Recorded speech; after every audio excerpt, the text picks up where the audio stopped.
Thanks, Jason. Good evening, ladies and gentlemen. So tonight we complete the lineup for the semi-finals of the Betfred World Snooker Championships. This has the makings of an absolutely epic session of snooker.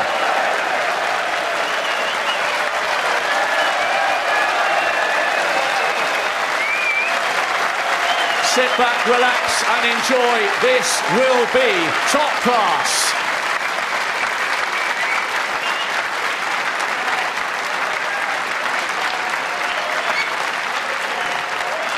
Please welcome a player who has flourished in the last few seasons. It took him 6 visits to register a first win here at the Crucible, but his recent record shows he's now at home up here on the big stage. Runner-up 2 years ago, semi-finalist 12 months ago. Can he make the one-table setup for a 3rd time in a row? Let's find out. He's the world number 5. He's the Hawk, Barry Hawkins.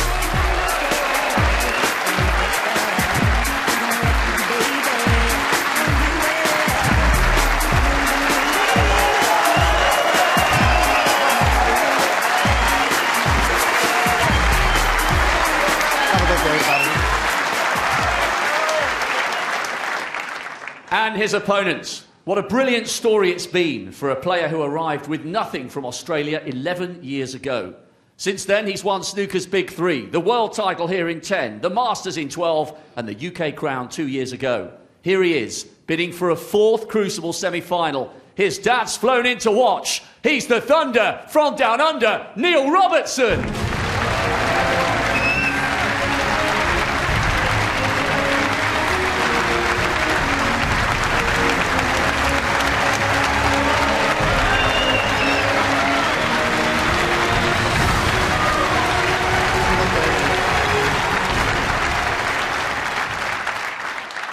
On table 2, please welcome a player emerging for one of the biggest sessions of snooker in his 20-year career, bidding for a first appearance in a Crucible semi-final.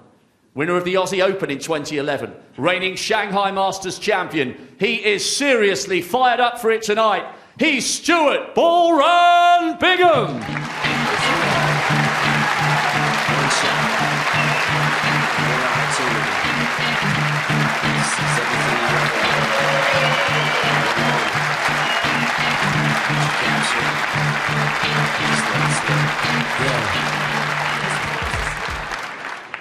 And his opponent. For 20 years, he's been thrilling the snooker world. Winner of 27 ranking titles, here he is, aiming for a record equaling 12th Crucible semi-final. Snooker's box office draw once more, the reigning UK champion, the 5-time world champion, blink and you'll miss him, the Rocket, Ronnie O'Sullivan.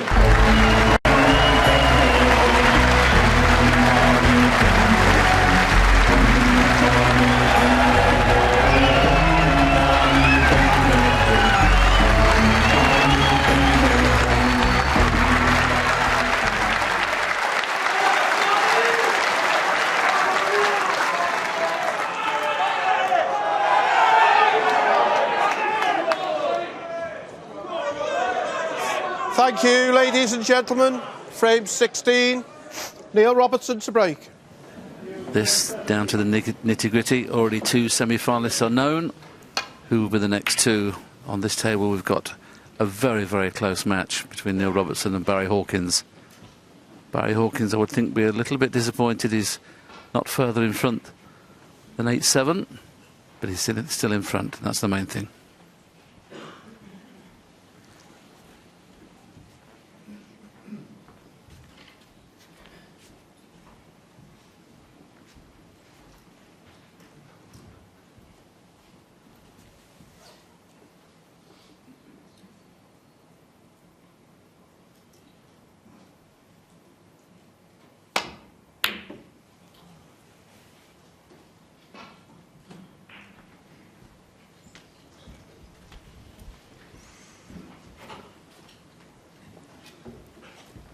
And this red one to fill Barry Hawkins with confidence. Yeah, didn't wobble it really. Because he caught it so thick, of course, the cue ball doesn't go down the table and has left Neil Robertson a chance very early on.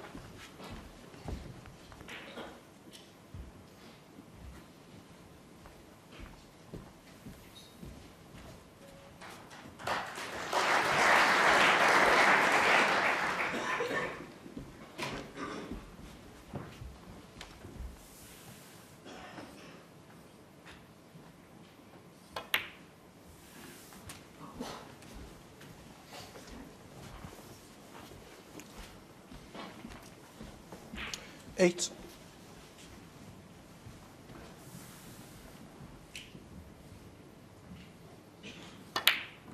9.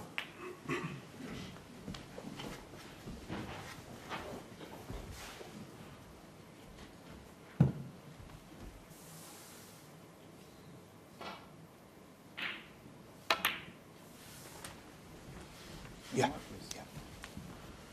Try to get into the cue ball a little bit more than that so it come wider. That's why he's a little bit disappointed that it's finished close to the pack. He meant to finish a couple of inches to the right of that, but still okay.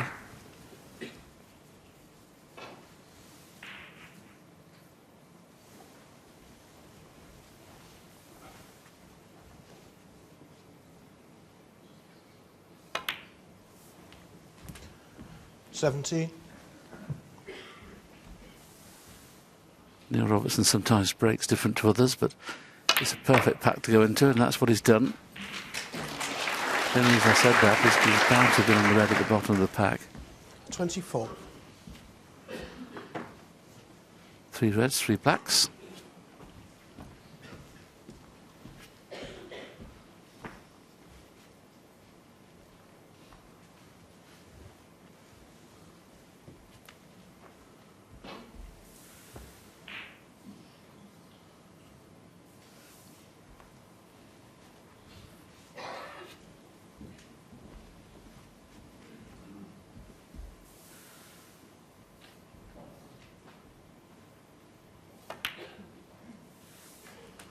$25. Well, maybe his aspirations of keeping on the black for quite some time. Once again, got the perfect angle to go into them. Maybe start to screw on 2 cushions and play for the loose reds. I wouldn't blame him for that at all.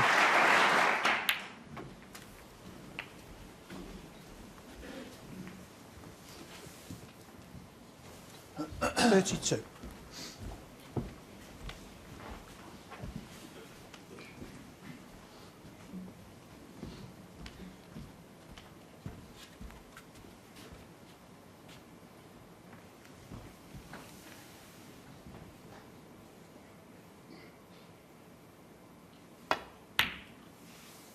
$33.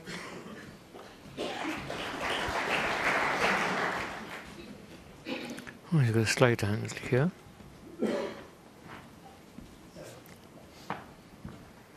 Not quite sure if any of the reds in the pack are available anywhere.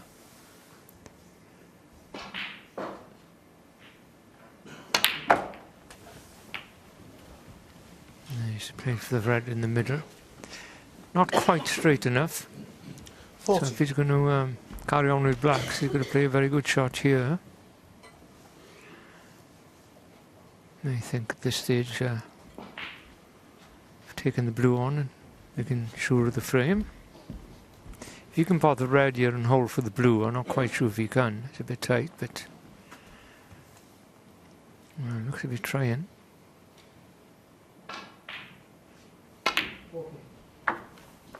41. They're nice.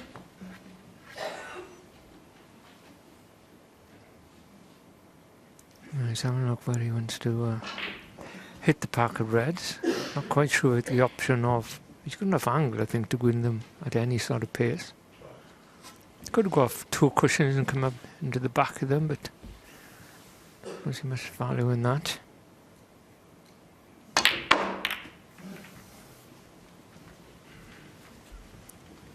Oh, you hit that hard. That blue didn't half hit The back of the 46. pocket. I thought the pace he's playing it was playing to hit the pink, but he played exactly what he got. He was hoping to push the red nearer the pocket than this, but it's still a pretty straightforward red. He'll be playing up for the blue, I would think. Don't think he can hold for the black this time.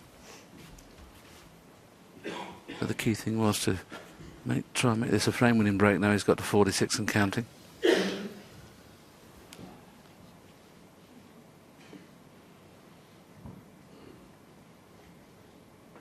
Looks like he's playing with left-hand side, so maybe holding for the black in ears. He's played that beautifully. 47. He's one shot away from making this a frame winner. If he plays the cannon into the 3 reds just above the black now, he's bound to be on the one that's loose.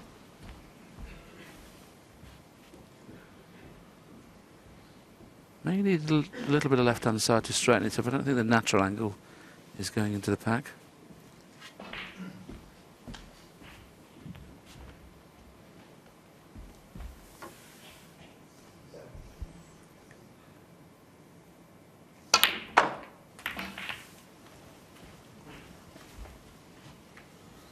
Not quite this time. There's a lot of big 54. breaks so far in the match. He had a little bit of scrappy play in the second session this morning. All of a sudden they both hit the wall at the same time. I think everybody hits the wall at least once, Terry, don't they, should they go on to win the championship or even get to the final. I mentioned he needed a little bit more left-hand side on the previous shot to go into them, and that's why he's not finished perfect.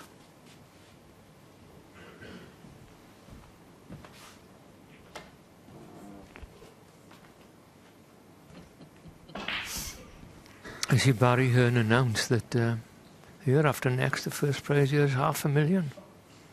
You have to take a queue up, well, get the queue out of the case, off to go. Can't see any more, I'm afraid. Mince pies have gone. But it'll be a pleasure commentating on that, wasn't it? The first one to win $500,000 prize money in one tournament. Great shot. He had so little room to get past that red, then he had to hit it perfectly.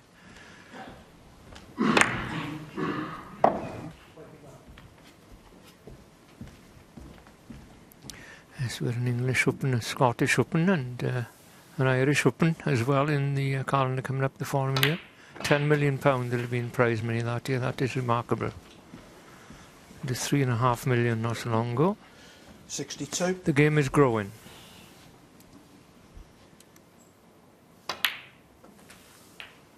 $63.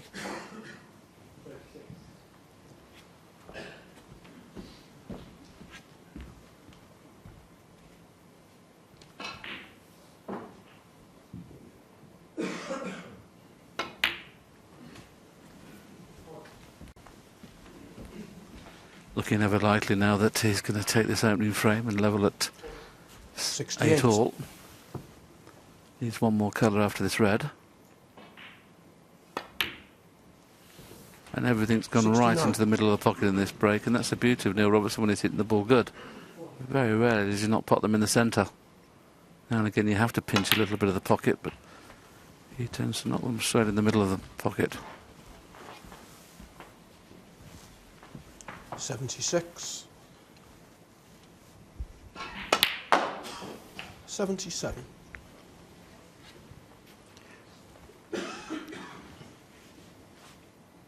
I see two blues and 8 blacks. And of course what's happening here is Neil's first chance. Hawkins missed the long red by proverbial mile, and Neil's given him something to think about, and I'll be scoring like this. Neil, 84. next time Barry Hawkins get a long ball on, and say in the next frame, if it comes about, he'll be starting to think, don't miss this one, which is the worst thing you can think about, but you're bound to do it a little bit.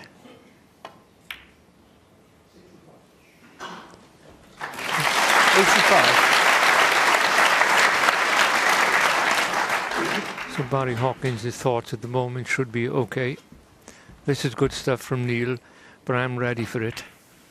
I can do this as well, just give me the chance.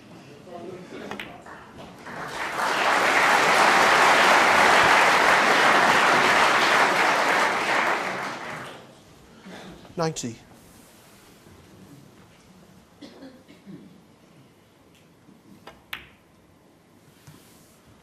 There's that. 91. Next to the pinks available, so I expect this to be another century.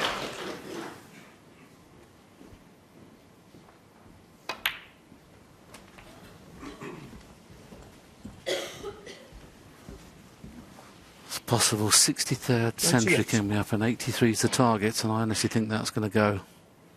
I know they need another 20, but the players 99. we're going to have in the semi-finals, whoever wins this match and whoever wins the other match, we've got some of the best break builders in the world playing in the semi-finals. You can see at least 20 being made. And there's the century, his 10th of the tournament.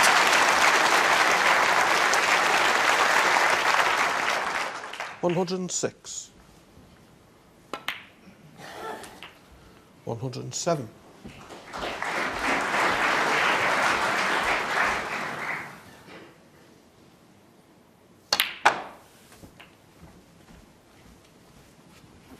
Hardly ever been in trouble. This has been a true break builder's break. He went into the pack when he should do.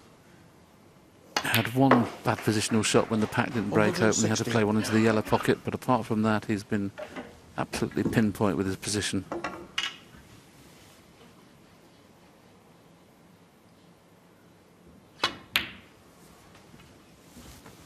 $119. He's already had breaks of 145 and 143. Is he now going to make a 141? It looks that way now. Slightly the wrong angle on the blue.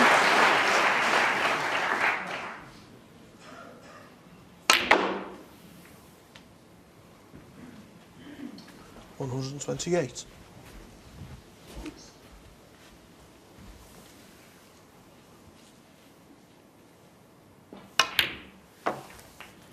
$134. Flawless.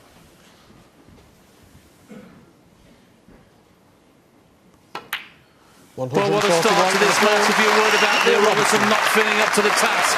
All those have been dismissed now. He's taken that frame with a magnificent 141 and levels at 8-all. Must talk about the break before we show the shot that Neil in. I mean, 141, 143, 145, Terry. Is there anybody? I'm not sure. I'm sure we'll be told otherwise. Whether anybody's made 3 breaks above 140 in the tournament before. I'm not quite sure, but I've got to say it was very impressive. Very, very impressive, that break. I mean, he played a poor frame in the last frame in the morning session today, but come out like that and make a break in that style. You can't blame Barry at all for taking the opening red on, but I mean, if he gets the pot, he gets into baulk, Terry, doesn't he? Yes, he didn't hit it very well. He got it very thick, as you can see. Didn't catch the knuckles at all there, and of course left Neil this red side of the pack. But of course you wouldn't think he's going to do that sort of break. Yes, he would have been playing it as a shot to nothing. He would have expected the cue ball to be in baulk, but as Terry mentioned, far too thick, never even caught the jaws. Left an easy opener, but the rest was absolutely top draw.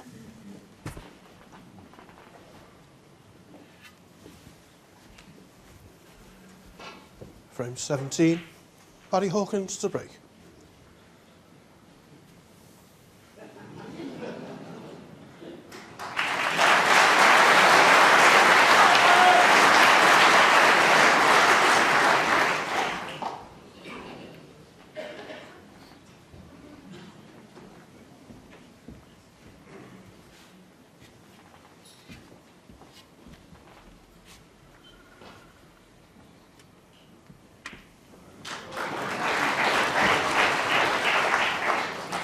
Looks to be taking this red on.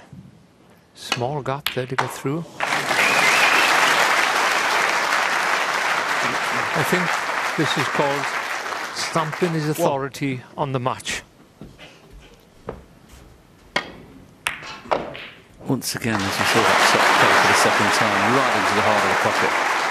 And good angle on the yellow. I'm not too sure whether they can run through to get on the one next to the black. If not, he may be playing into the bunch. That's what he's tried to do. Now then, has he got away with it? At first glance, it looks like he has. Goodness me. How's that for a bit of form?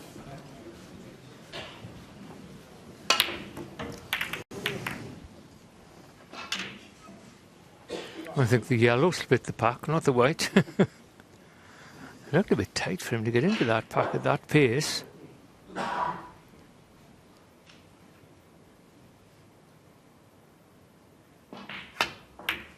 So Barry Hawkins know that Neil Robbins come out with his aggressive hat on. He's not always aggressive, Neil. He was a bit defensive this morning, but it's good you can change.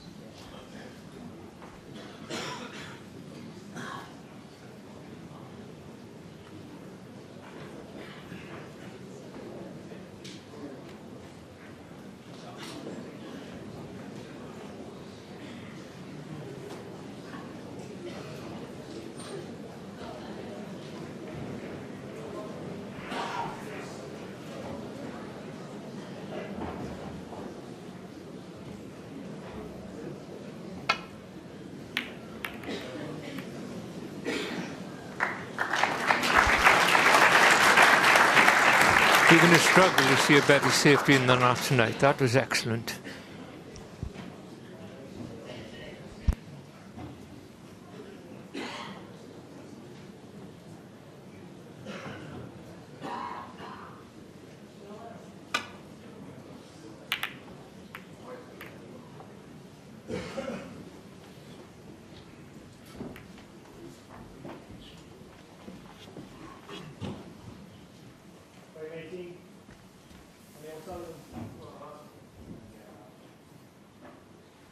We can have a pretty long frame here, and unless somebody pots the red very quickly, because the ball's going to be going over to this right corner. I've got to be perfectly honest, he should have had a re-rack in the final frame of the afternoon session. Frame took 71 minutes, and the referee, I'd have thought, would have given 3 more shots to play it. Then they're talking about a re-rack now. And they both agreed to the re-rack, and that's good news. Well played, gentlemen. Re-rack. You'd have thought, though, he'd have let Barry play this shot first, wouldn't he, before he decided on a re-rack? Well, I think they may both have learned from the one you mentioned this morning that went on forever in the end. You know, it wasn't, you couldn't say it was slow, it's just the balls were impossible to pot all the time, so it's good to see that. But Barry was snookered, wouldn't you? Wanted to see the next shot and then decided on a re-rack? It's good. I do like that. They both, as you say, they both learned from the morning frame. 71 minutes, Terry. That was one of your ordinary frames, wasn't it? That. Well, that's quick. That was quick for one of my ordinary frames. Who asked for that re-rack then? I didn't see if it is. Neil actually asked for it, and it was on Barry's shot, which is fair play. Yeah. Of course, he wants to keep it going, doesn't he? He's hot at the moment. So he doesn't want to get involved. Yeah. Yeah.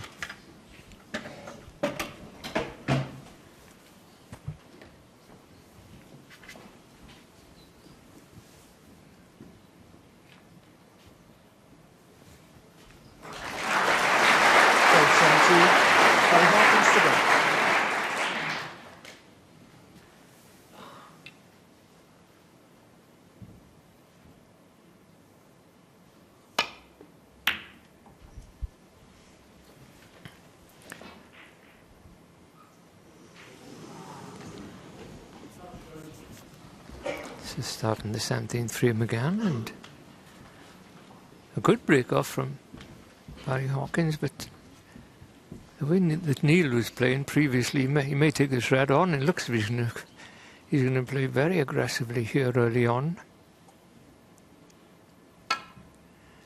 Well, not this time. No value when the black is not available into the right corner. Otherwise he may have had a look at it. Now then, Barry Hawkins is just glancing the red above the black. Could possibly double it into the middle and get position on the black.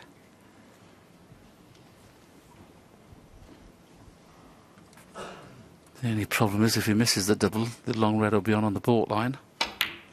And you know that Neil's going to take it on.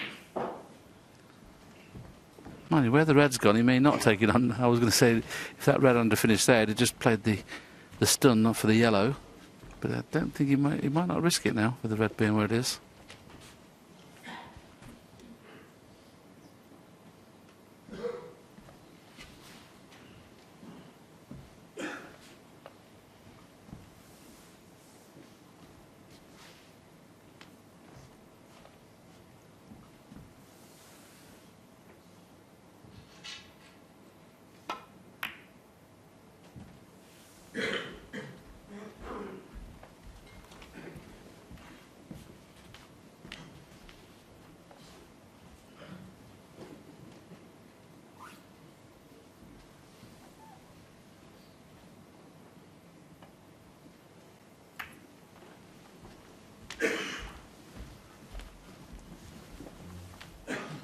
Touching ball.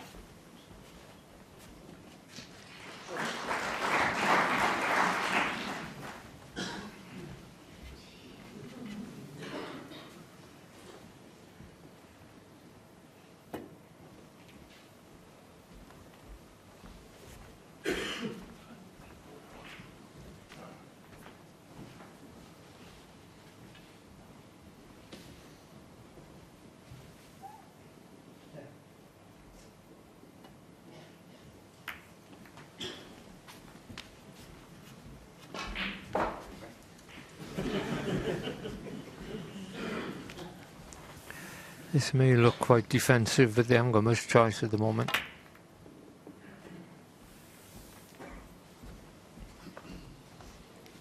If one player doesn't find the cushion or put the cue ball close to this bottom cushion, they may be able to split the reds out and screw back, but that hasn't happened yet.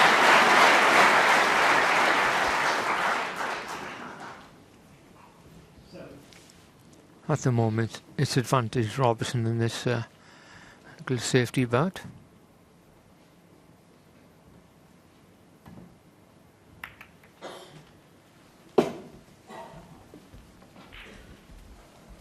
These are not too bad. Slowly but surely the reds will start to move up the table, and the game will be open again. It's not like when there's a red or making things awkward down the bottom. It's not too bad.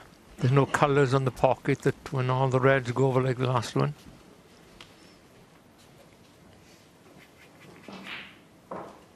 I can see this frame finishing within 2 hours.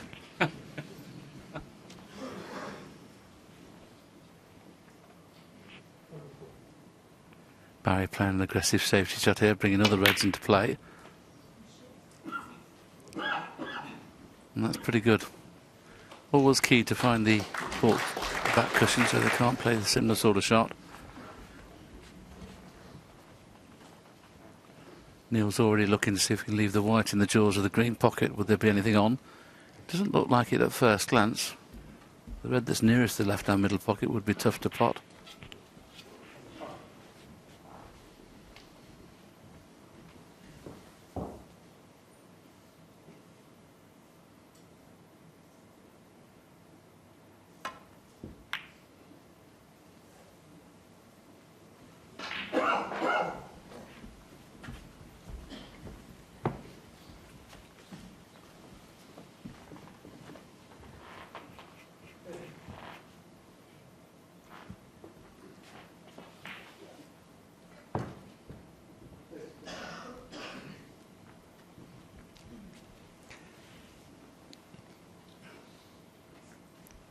You'll have to be careful. He did look at the red to the left of the yellow there, but if a bit of good safety there, he may give Neil the opportunity to snooker him behind the green off that red.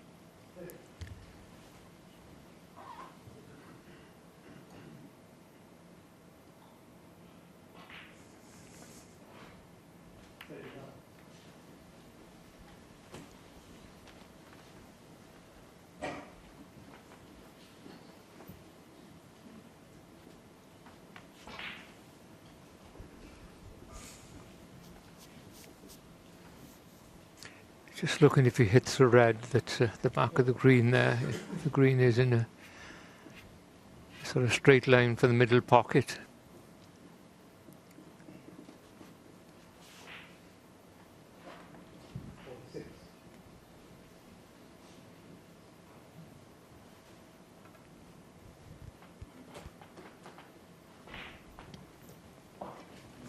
He's looked for quite a while, so there must be a chance of it going in. No, it kissed the red, so it's okay. Now we knew we'd be leaving Barry Hawkins a good chance now to play safety back to the baulk cushion. But it seems that Neil Robertson would like to get on with this. He doesn't want too much of this safety plays. Probably feels he started so well.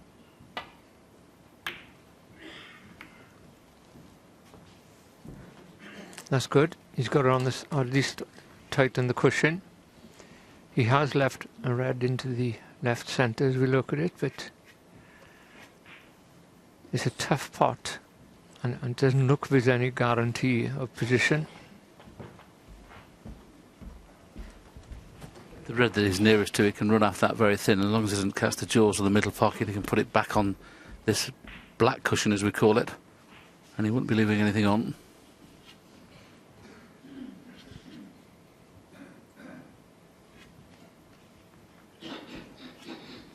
If he can't say anything else, he may even take this pot on off the red that's possibly in the middle. But he'll be currying into the red that's next to the pink. He's not bound to get onto a colour.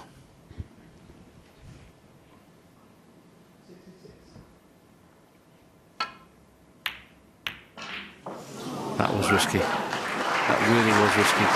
For two reasons. Because he wasn't bound to get onto a colour, as I mentioned. He wasn't bound to pot it either. He got very close, to be fair. So this is the first chance that Barry Hawkins has had. Clear-cut chance like this. Didn't score, of course, in the previous frame. Not much on after somebody's done 141 against you.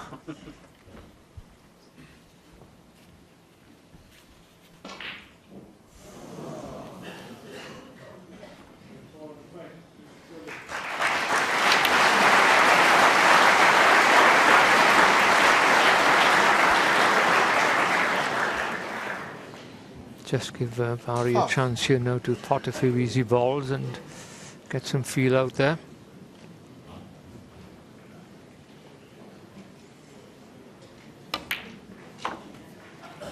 Six.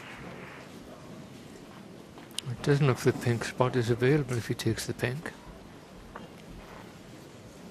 Go down onto the green spot.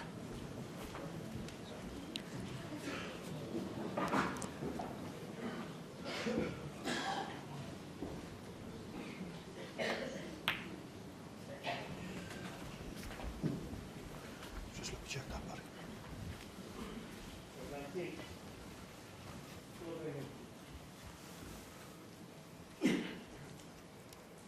And referee then, Colin Humphreys, has got his measuring gadget out, and he can get the pink on the spot.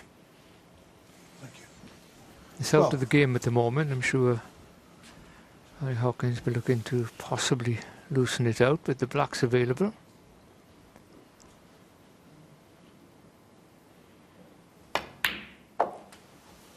$13.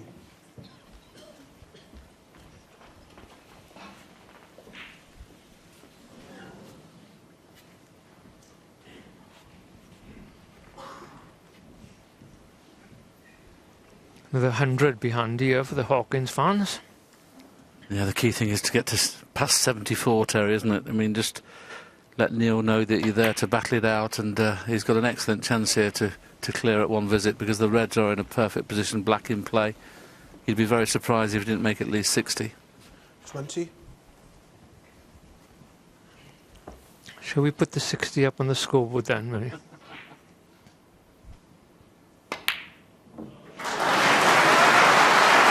Commentator's curse. That can only be a little bit of nerves there.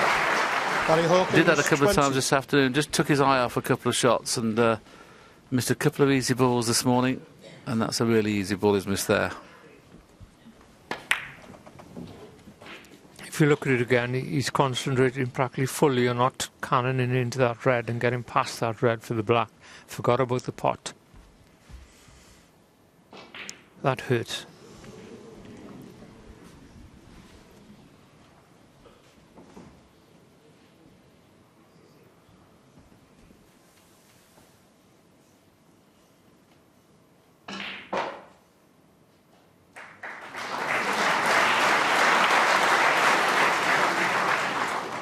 Nothing makes you forget about an easy shot you've missed if you get back to the table very quickly. So that red would have gone out of Barry's mind now, but the red wouldn't have gone out of Neil Robertson's mind, the one he's just missed. Now Barry has to punish him this time.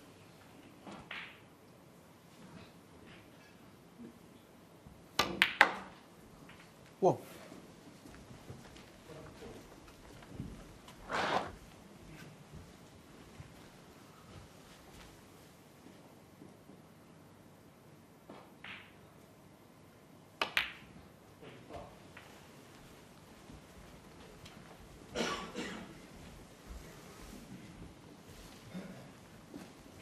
Six.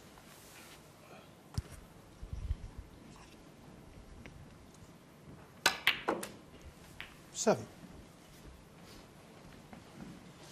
Got to get his concentration back on Barry. Just play what's in front of him, no other thoughts.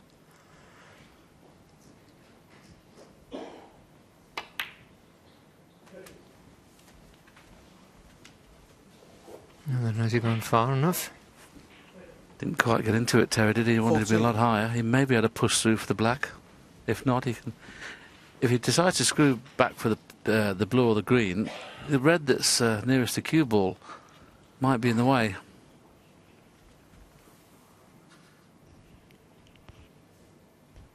Now he's running through.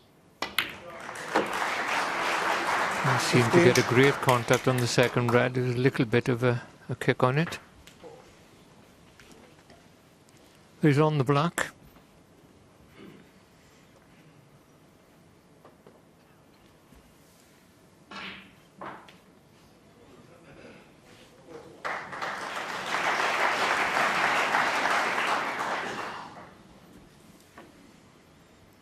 Whatever you do in these situations, don't try too hard.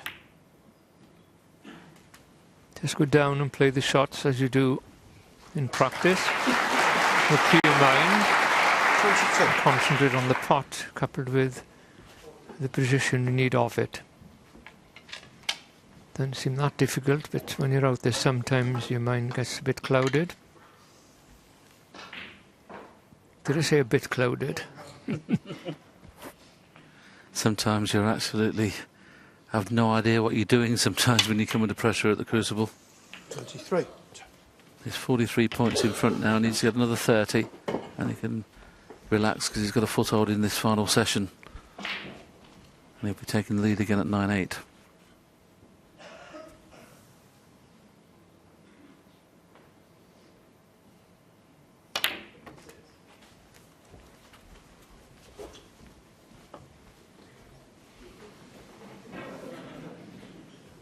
$30.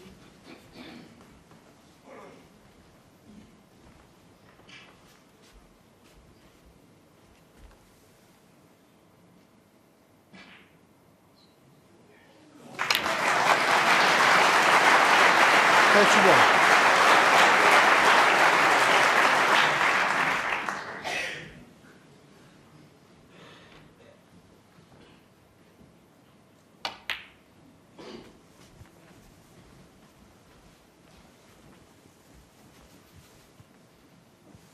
$36.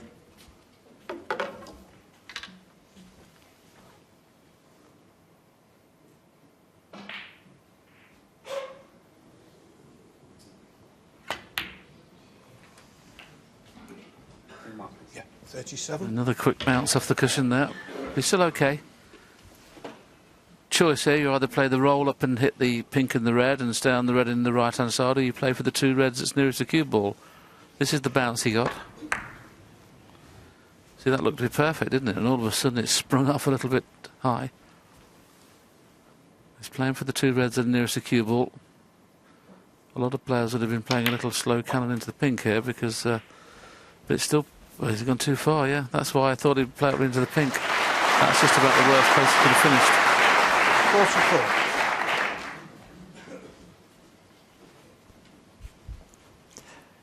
I know we can pot the red into the green pocket, of course. Wouldn't say he's the easiest shot in the world. After he was intending to be about 6 inches away with an easy red on.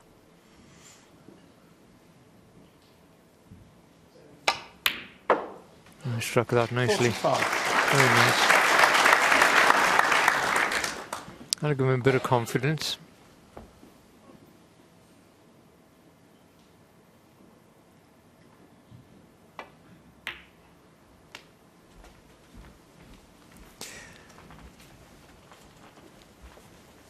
It's empty head with 67 remaining. 50. Good stuff. We've got a few medals from both players in this frame, but scoring is very good. 51.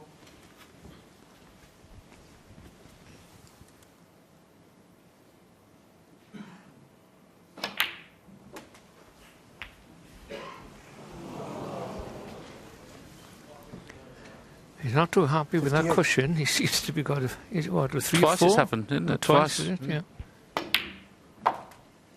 59. But he'll certainly be happy now he's past the winning line in this frame.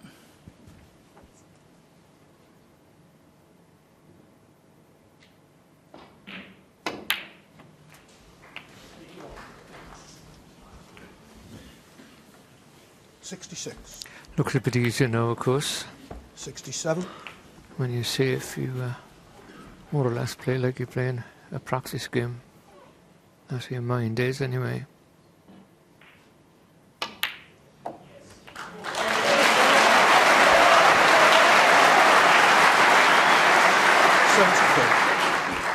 Got to leave the cannon this time. He wants to finish about that. 75.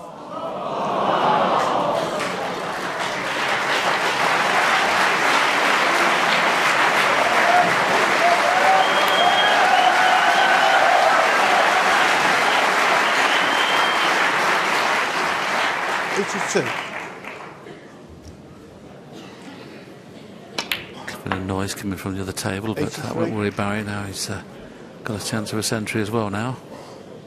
What a start this would be to the evening session. Century from both players. Needs that white to slow down.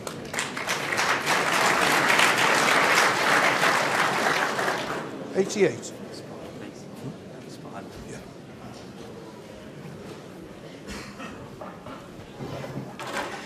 These cushions looking a bit lively tonight. Oh, he's got the spider now, which makes it a lot more difficult.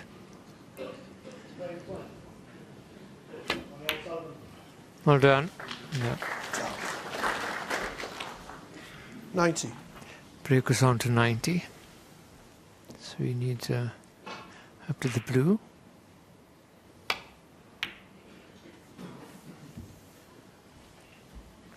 It's very slightly overrun, but not too bad this time. But he's a left-hander, of course, so you'll have to take the rest.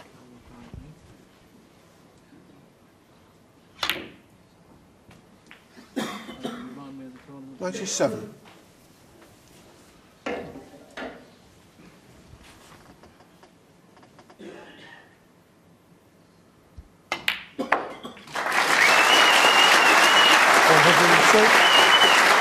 The 64th century break of this year's Fred World Championships.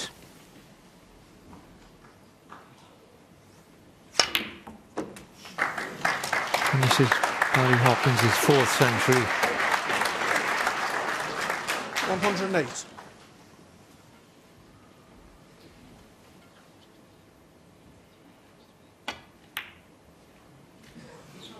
Oh, not quite, but he'd be more than happy with that 108 break. He now goes back into the lead at 9 frames to 8. Doesn't get much better than this. Superb stuff. 141 from Robertson, 108 in reply from Barry Hawkins. He's sitting there having a little chat together.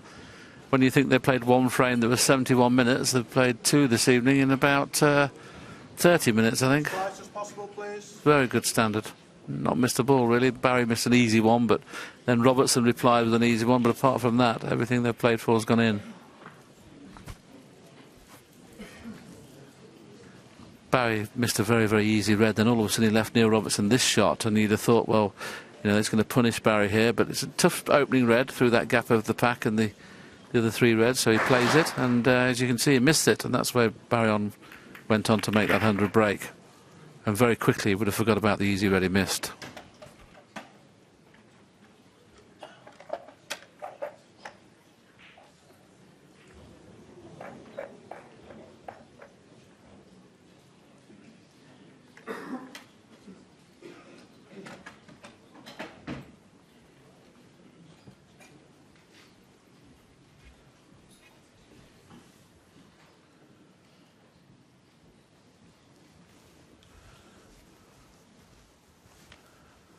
Frame 18.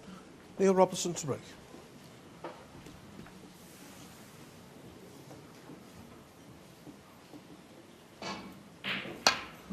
Oh, you can see this match going all the way they're both playing. Neil Robertson breaking off in frame 18. Having to play catch-up once again.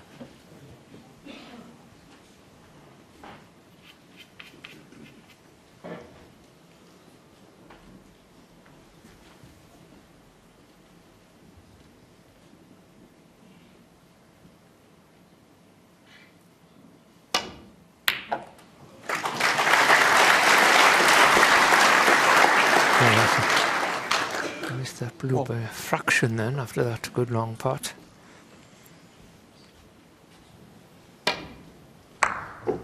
Couldn't have hit it better. Just get 1 point for it. And a bit of disappointment thrown in. Yes, absolutely. Excuse me, as that red was going down the table. Sorry, the cue ball was going down the table. I thought he was going to flick the blue, and of course, that would have left him on baulk colour. Didn't expect Neil to not rest into the pack from this kind of shot.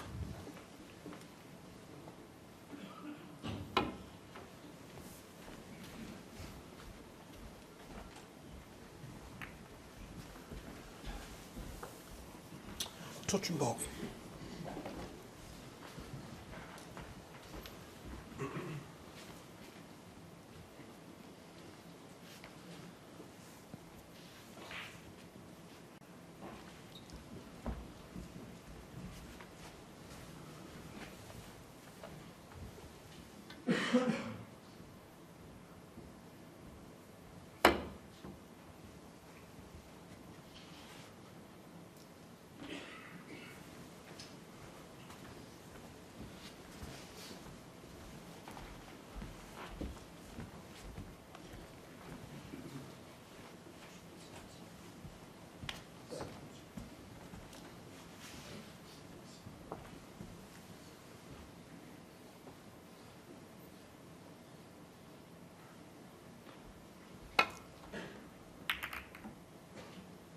Needs to avoid the yellow.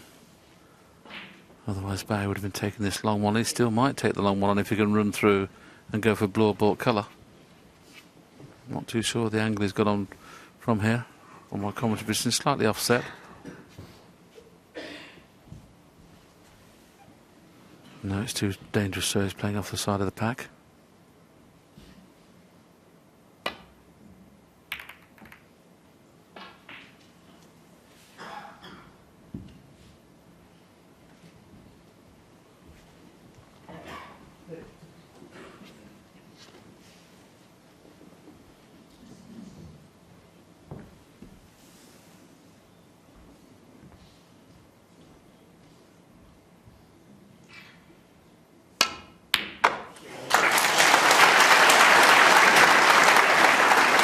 Another Robertson special. Like Barry, a little unfortunate not to have got onto a baulk colour. Both potted good long reds at the moment, and neither of them have got nicely on a baulk colour, so just a safety coming up.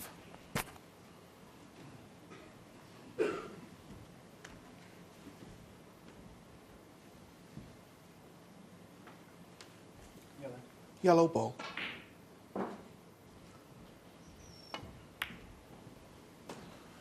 Neil Robertson, 1.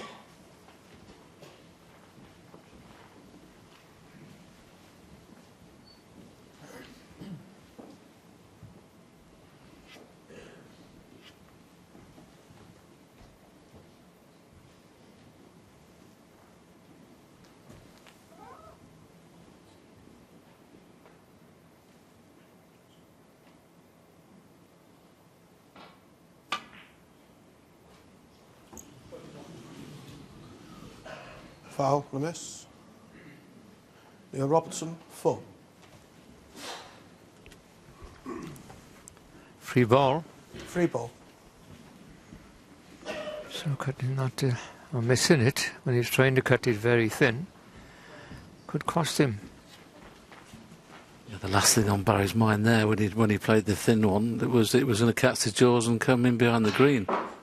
Would have never been a free ball in the green pocket area.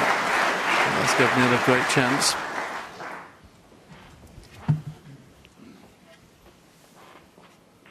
One.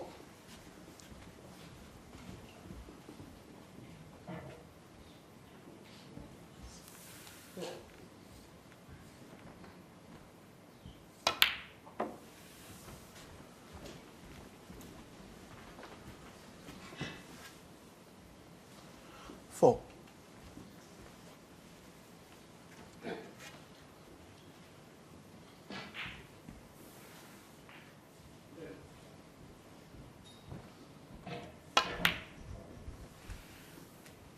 Five. Inch perfect.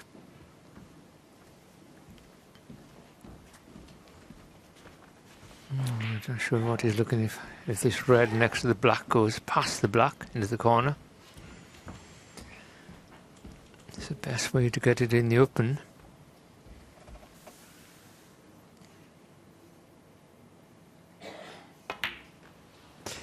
That's what he played for. No, he's had a little bit of a sharp bounce. 10.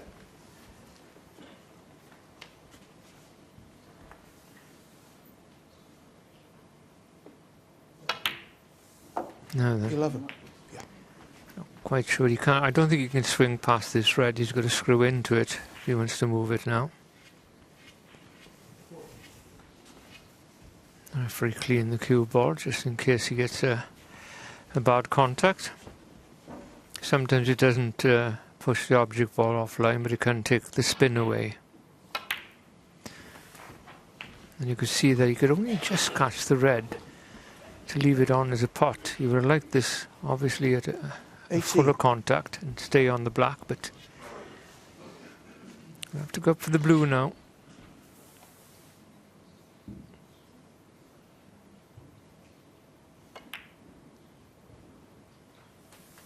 $19. That's okay. There's two reds above the black there. We'll definitely go above into the left corner. Maybe three of them.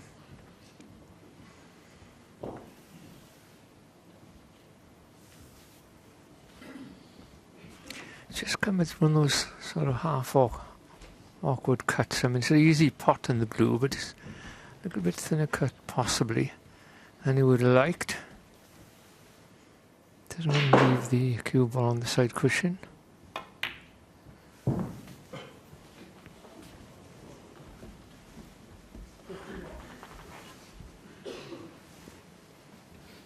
$24. Well, you see the three reds do go. So had plenty of choice there. I was just going to say this could be the big shot. 24. Striking down Neil into the Robertson. ball. Okay, he's very strong with those type of shots normally, but I think he may have been a little bit disappointed where the cue ball stopped. Yes, it was a little closer to the cushion than he wanted, and this will give Barry loads of confidence now, knowing that he's got an excellent chance. One. Not only getting back into the frame, but no reds on the cushion. All reds are virtually in play. There's a really good chance to open up a two-frame lead now.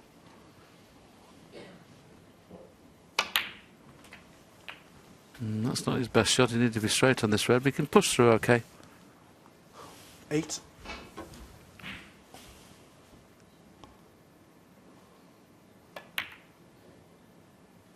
$9.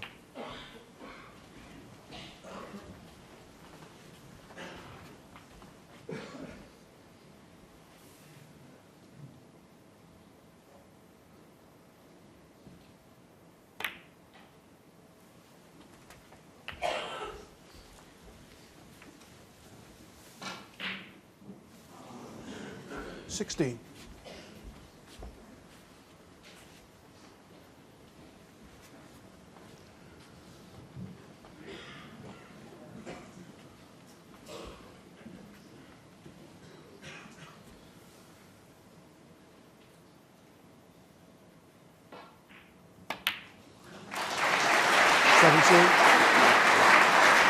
Once again, he's disappointed because what that has done has made the the cannon into the pack not as easy. He was hoping to finish low on the black, and because he got that extra little bit of bounce, only a couple of inches further than he expected, but look at the pace he played it. You'd think absolute certain to be low on the black there, and all of a sudden it sprung.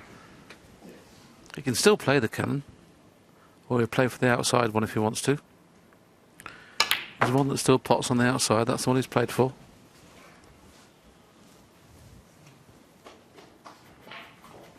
$24. Could have gone wrong. He's got the natural angle now just to slip past this red and on for the black. Oh, he's had to hit through 25. it. Would have liked a few more inches run on the cue ball. But a natural angle to get on those two reds at the back of the pack here.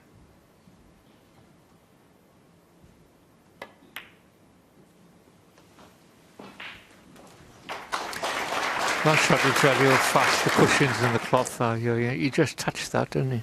32. You almost was struggling to keep the weight on those reds. 33. Trying to work out, Terry, why all of a sudden this cushion's become lively tonight. It wasn't springing. I mean, it's virtually every shot it's springing at the moment. Let's just see what happens with this one.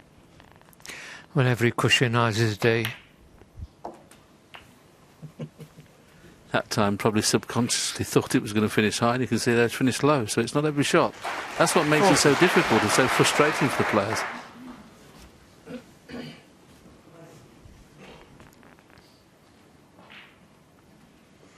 And Barry Hawkins just 12 points in front, so I wouldn't say it's a bad situation now, but it would have been preferred to be just rolling through and get on the black. And he's screwing back now.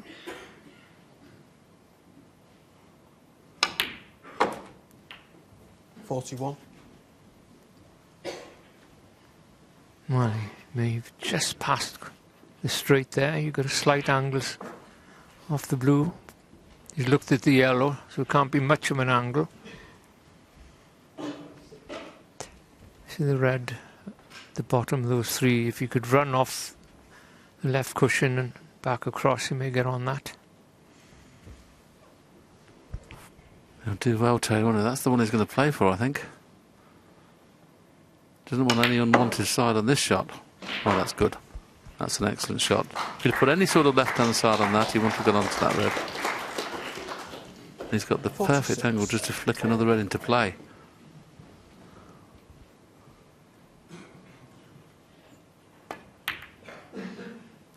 $47. What a chance this is now to open up a two-frame gap.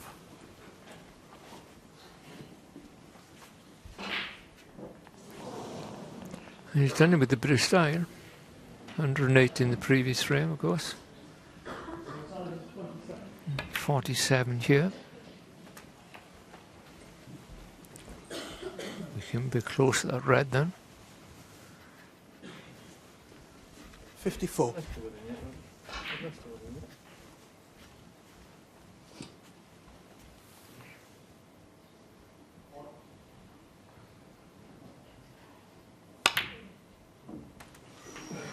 $55. He just tend to miss or take his eye off easy pots. I mean, he nearly missed that. He's such a good player, but he's missed so many easy balls today. Now then, a little bit careless to have left this virtually straight, but he's 62. 34 points in front. So just red and colour. $63.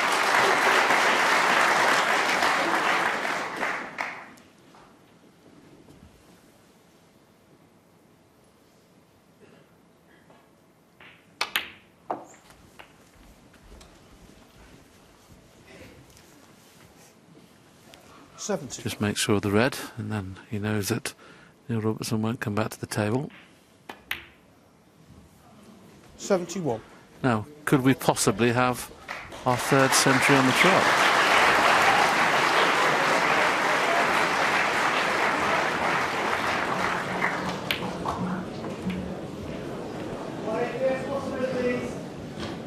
Beautiful snooker, isn't it? It really is 77. beautiful snooker. It's amazing to think they've come to their mid-set 79. interval on the other table when we're possibly looking at the chance of 3 centuries on the trot. How quick have they played on the other side? 82.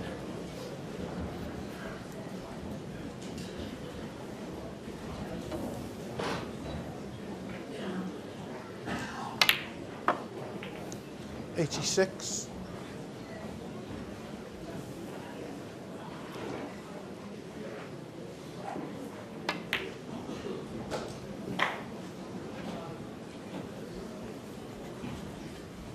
$91. This could be the 65th century of the tournament. Barry Hawkins is 5th, 57. and now it looks almost a certainty. You won't see many matches start with 3 centuries on the trot. Robertson started with the 141. Hawkins has replied with a 2 century of his own to take a 2-frame lead at 10-8. Well, it's hard to see what we can say about the way these two guys are playing. I know Neil's missed a couple, Barry's missed a couple. When they get in, Terry, they're just potting everything. Yes, I think the Neil Robinson's break was immaculate in the first frame, I've got to say that, but Barry slipped out of position a few times. He's had a few bounces off the cushion, which has made him pot a more difficult ball, but I mean, it's still skill at the very highest level, this stuff. I mean, 3 centuries on the spin, how often do you see that in such an important stage, in such an important match? I totally agree. This is the last session of a quarter-final to get down to the 1-frame situation, and of course Neil missed a red there to let Barry in. This was the red, and of course, as Terry mentioned, it was a little bit disappointed to finish so close to the cushion. He's having to dig down on this. Still would have expected him to knock it in. But that was the miss. Barry cleared and with another 100 break, which is just absolutely amazing. 108, 104. Good stuff.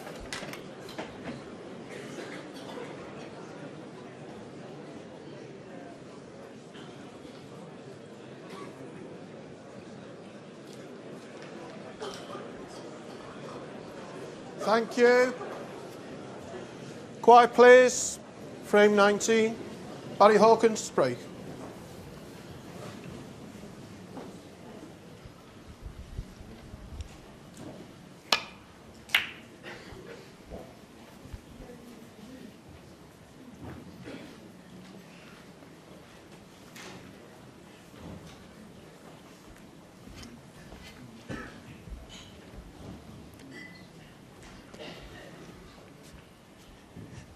No pots here, he's just having a look down there and see if the safety he's playing is not going to disturb or knock a red over the corner pocket.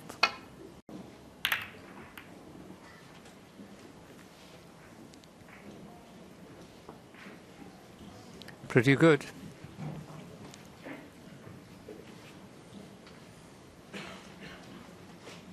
And we have seen times with Neil Robertson when he goes into his shell a little bit and starts playing a little bit on the negative side. I wouldn't say negative big time, but I think he's got great form out there and he should be being aggressive all the way through. It does give you something to think about if your opponent sort of makes 2 centuries, of course, but you've got to expect it.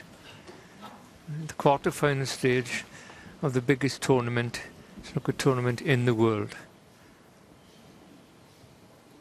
These players can't get inspired in the quarterfinals. The World Championship is never over.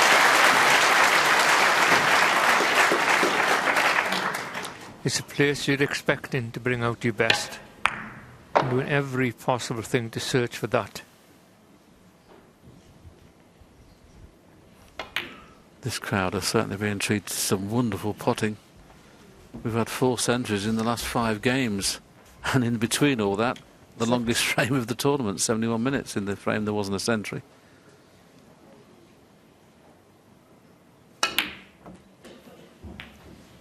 Seven.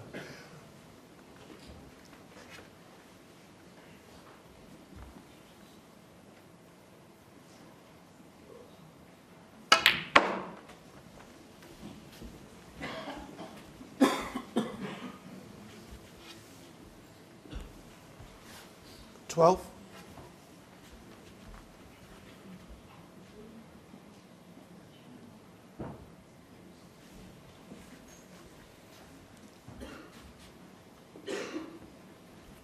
This is the last frame before the first interval. and the only interval of this match, and Neil Robertson really does know, I'm sure, that he needs to win this one. Goes 11-8 behind, it would be a bit of a mountain to climb.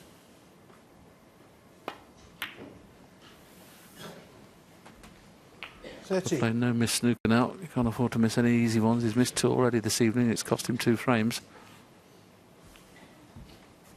We're in the middle on the first century break that Barry Hawkins got off it, and then of course he missed that straight wedge we showed you a couple of times, and Hawkins made another century.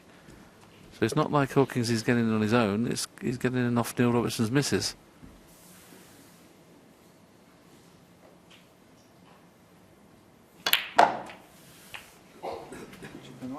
Yeah. 20.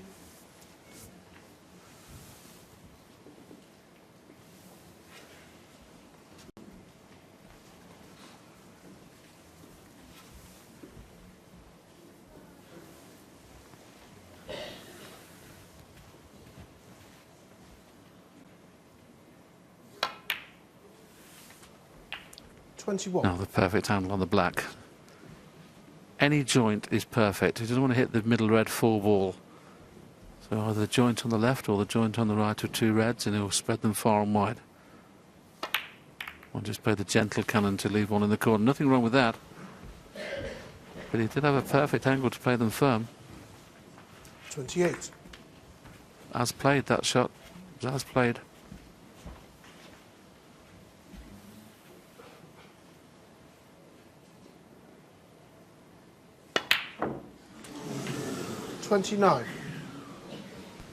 And this time it's not as good a pack as it could be, so it wouldn't surprise me if he takes the loose red, but he's playing the screw into them. This is not bound to be good. That's why you shouldn't go into him off a flat pack, but he's got on one in the middle. He's quite fortunate there. 36. You can only really get on one in the middle. When you're playing a screw back off the pack when they're like that, you're only ever going to get on one in the middle. And he has done. 37.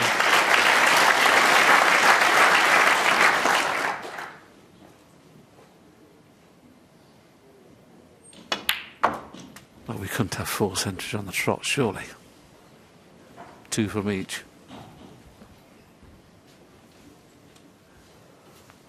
44.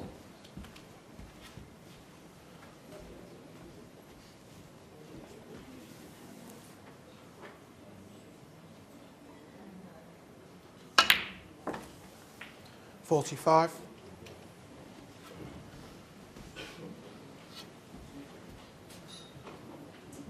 1 more kiss needed.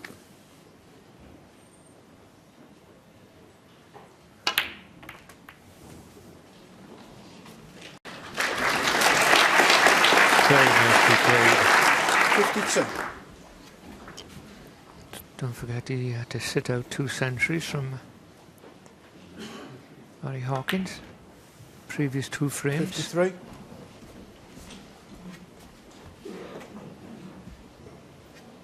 Really do enjoy seeing this type of snooker. It's brilliant to watch how they move the cue ball about into the most favourable spots for the next shot all the time, as if it's a remote control moving the cue ball about the table.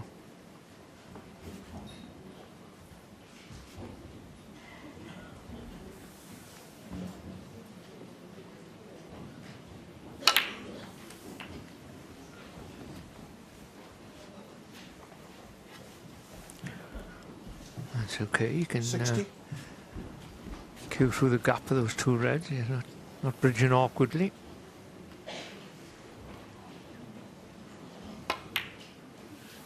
$61.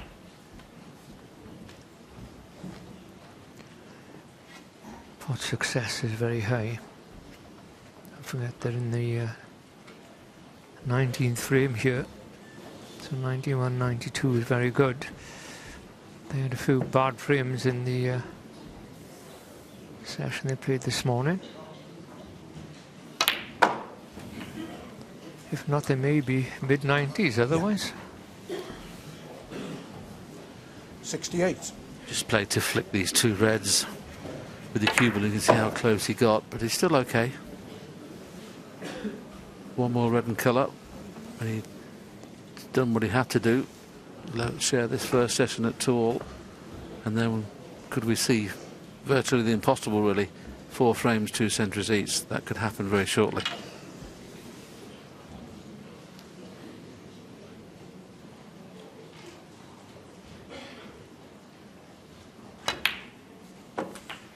$69.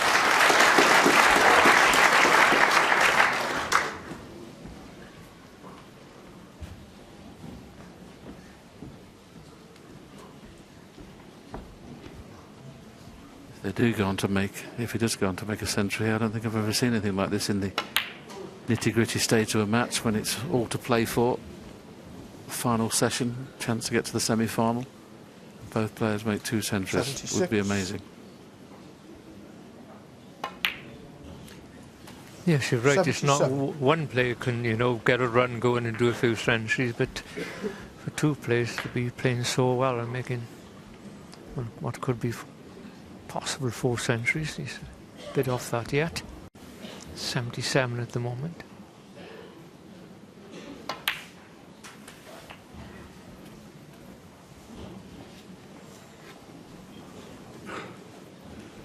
$84.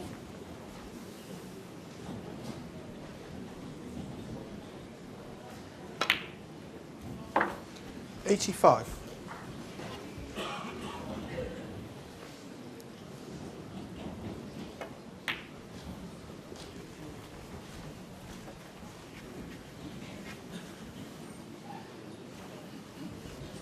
$90.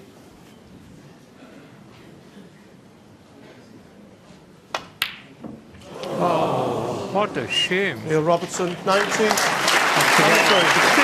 Neil Robertson's point of view, it's very important to win that frame, and that 90 break has certainly done that. He's pulled one back, but he still trails by 10 frames to 9.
Thank you. Frame 20. Neil Robertson to break. Well, after the perfect start by both these players, the first 4 frames of the evening session have been out of the absolute perfect snooker we've had in the first 4 frames. 3 centuries and a 90. The standard obviously can't continue, you wouldn't think, but it's down now to the nitty-gritty, first to 13, of course, to get to the semi-final.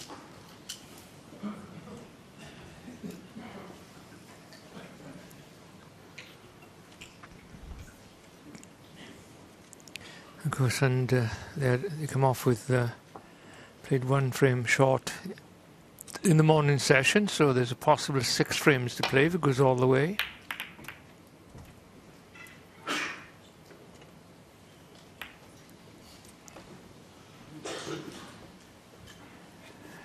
Misjudged that one.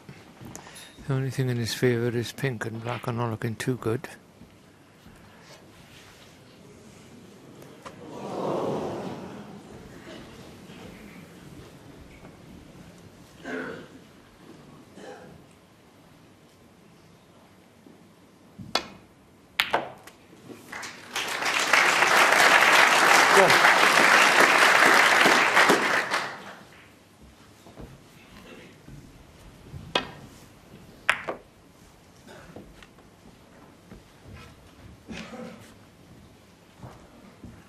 Judge that very nice. There's the gap between the pink and the red, gets you onto the blue. Straight into the pink. Let's see what happens here. Well, he didn't bring really the pink into the open either. 6. See, the pink was a little bit away from the top of the reds there. Just caught them, deflected off them rather than went straight into them.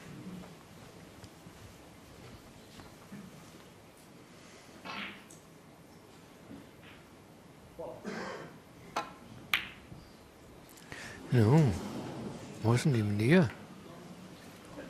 Neil Robertson, 6. And as it turned out, he wouldn't have had much of a shot done anyway if it had gone in. Well, perhaps the cue ball may have come out a bit further then, but...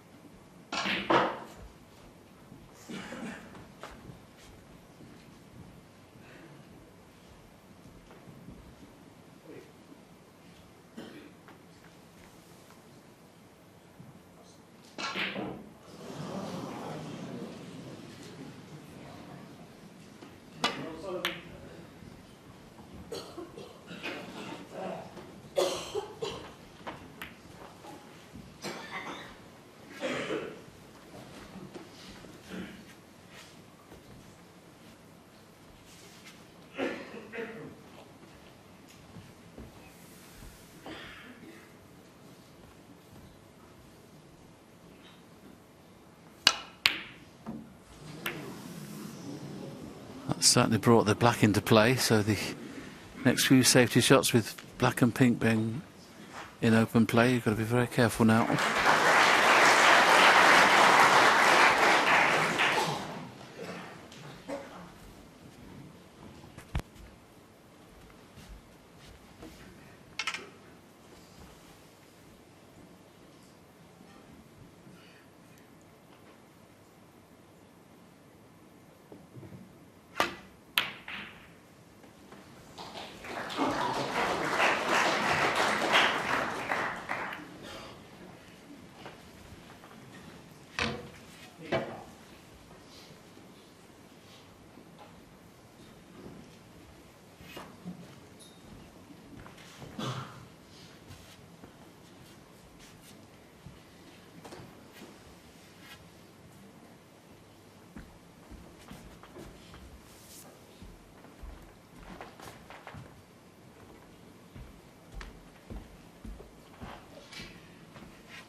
And it needs to slow up now. It's coming away from the cushion. You can see that as it slowed up, it sort of moved away from the cushion.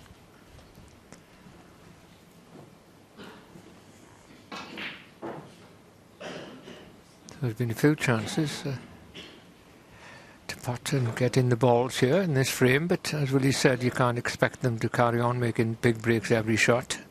Game's too difficult.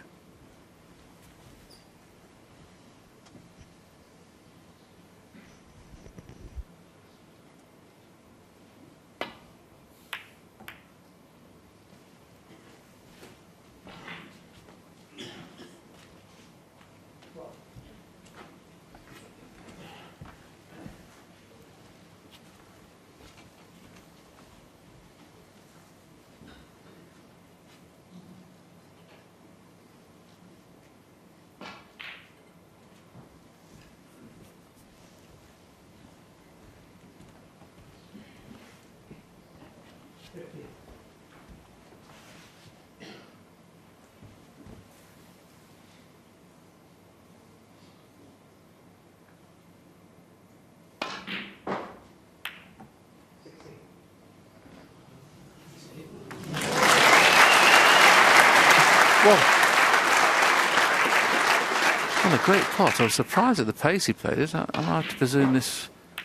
I don't think he played this, to be perfectly honest. I think he was just playing exactly where he got. Now, decision time. Do you power the green in and try and get up for a red, or do you just roll in behind the brown or the yellow? Well, looks like he wants to take the yellow on. He can get on to the one on the black spot should he take the yellow on. So if it goes in, it'll be nicely on the red and the black spot.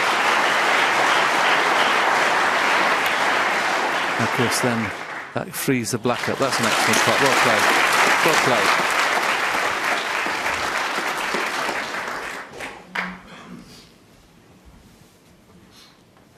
Three.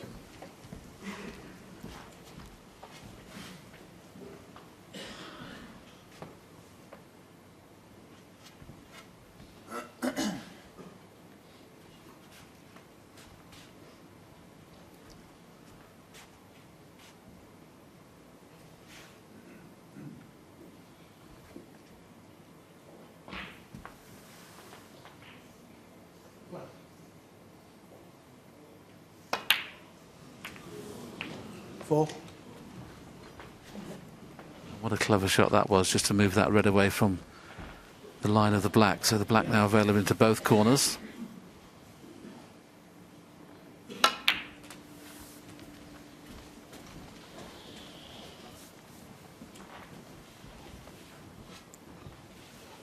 $11.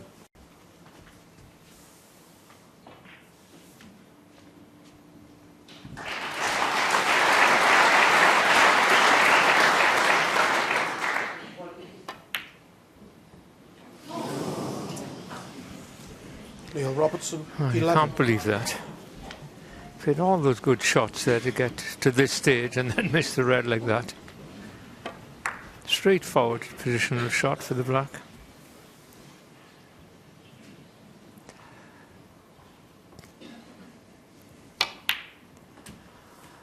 Hawkins didn't take long then to get up from his chair and get on the table.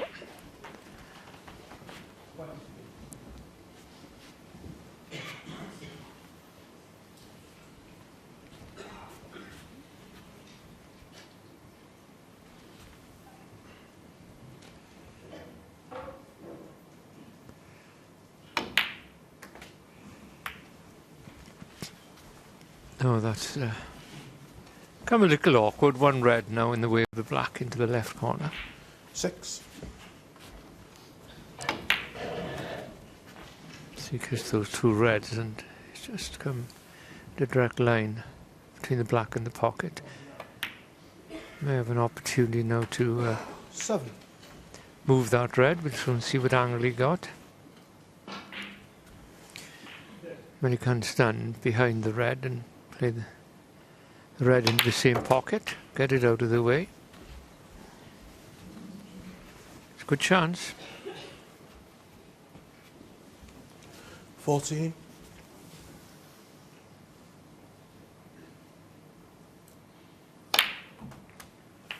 15.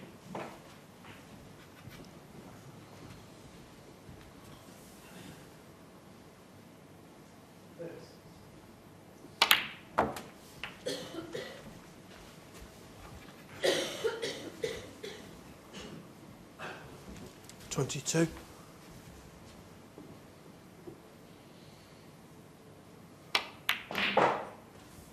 23.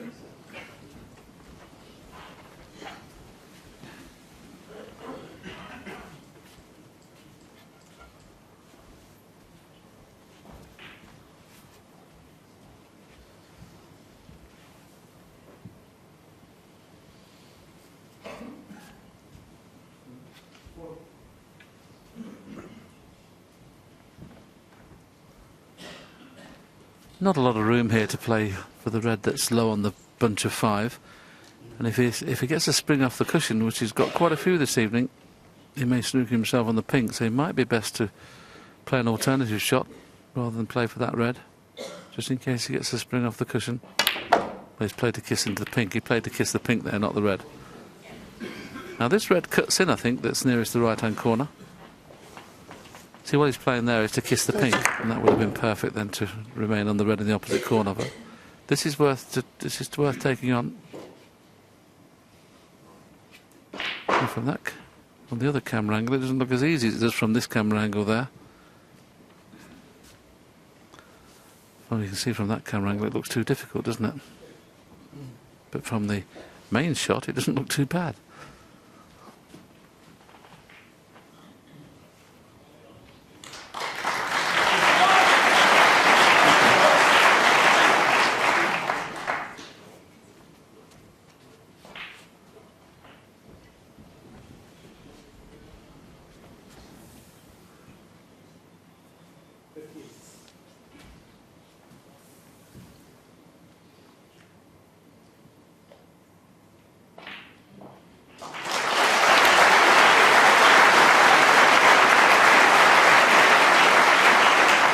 Hawkins, 30.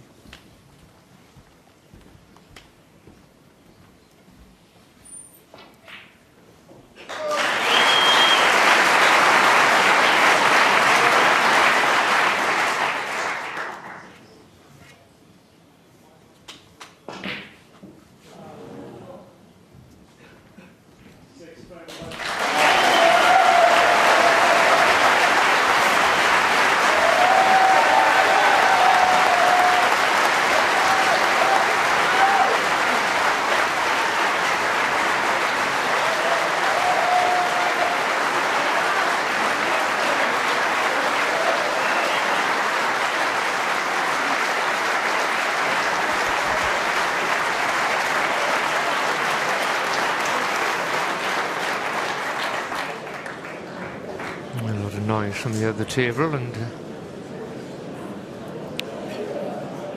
he didn't quite get the pace right on that safety.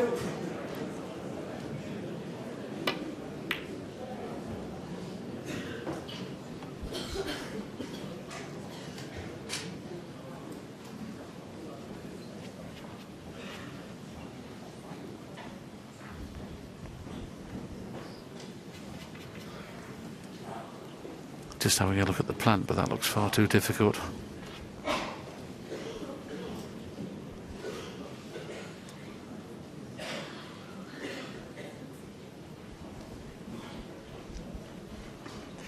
I was having a look at the pot, you know, with those two drives. As you can see, if you're right behind those, if you're 6 inches behind the cue ball, behind the top red, you can understand him going for it. But he's having a bash, I think.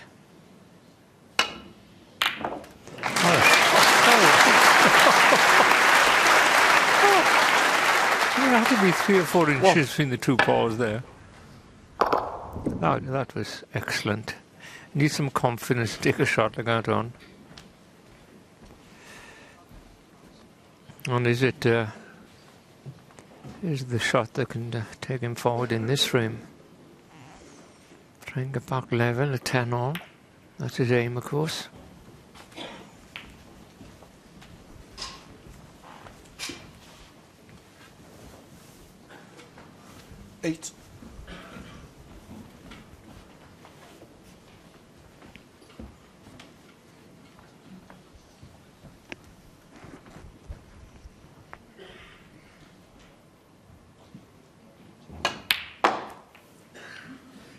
9.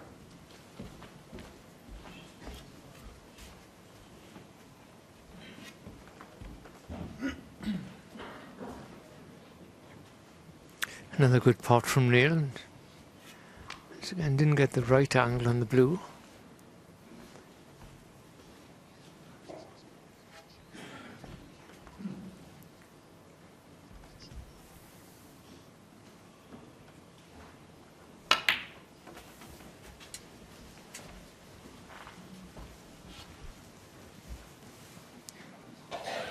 $14.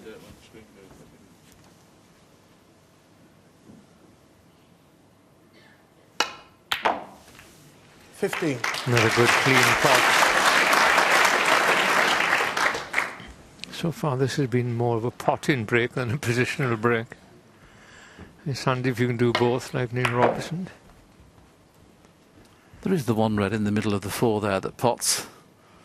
Doesn't have to play the cannon now, but it's a lovely angle to go into the 2 reds just to the right of the pink, but he's decided to play for the red.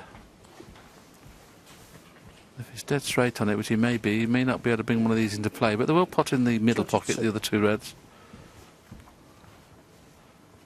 And one of them may pot into the left-hand corner.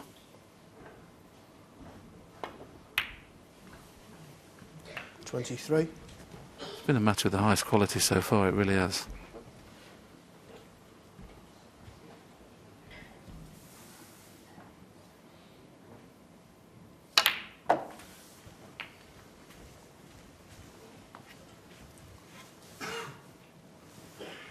$30.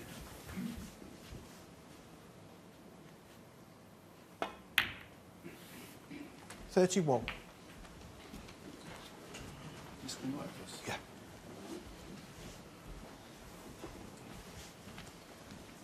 Glance at the scoreboard tells him he's 18 points in front. So he's going to need both these reds to make the frame safe and level at 10 all.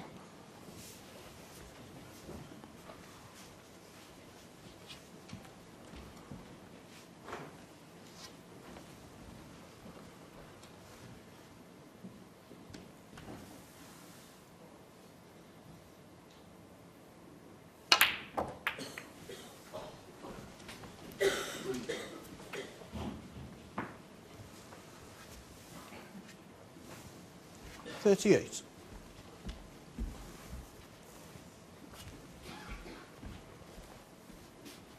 Not ideal on either red.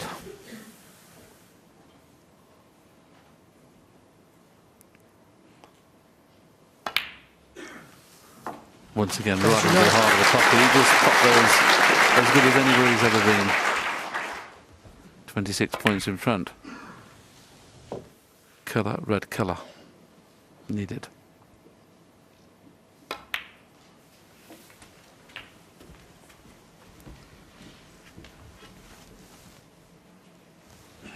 $45.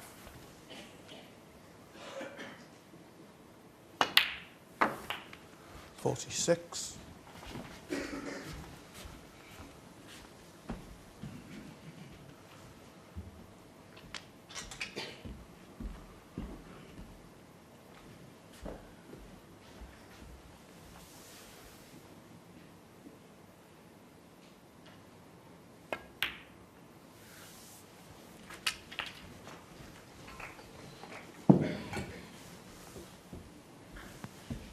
$52.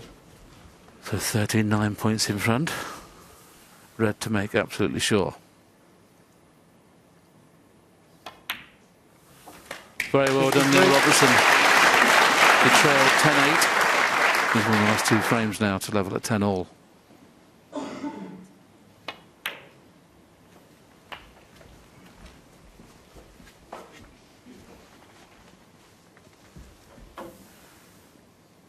$60. So the first frame of the 5 we've had so far this evening where there's not been a chance for a century. We've already had 3 centuries and a 90. Obviously the most you can get here is 87. Quite boring, isn't it, 87, really, 65. The way they've been playing. Amazing. It's been a wonderful snooker.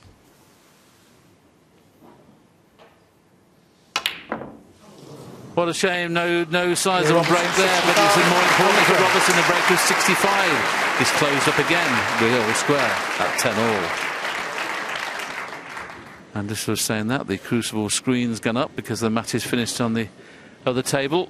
And for those on our side of the table, I'm sure they all know now, but O'Sullivan has been knocked out. Now they've got this fabulous venue to themselves, and not many people have left on the left-hand side because they know they're in for another tight game. And it couldn't be any tighter, could it? 10-all.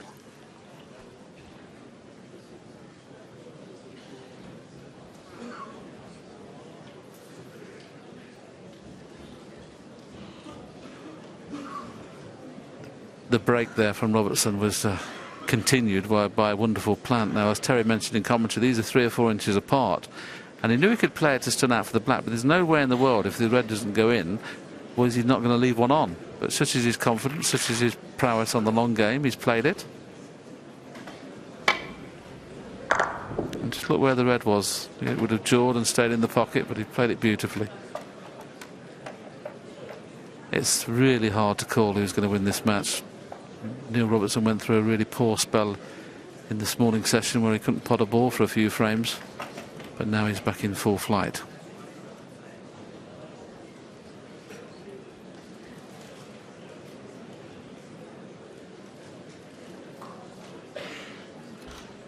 Thank you. Frame 21. Barry Hawkins to break. Quiet, please.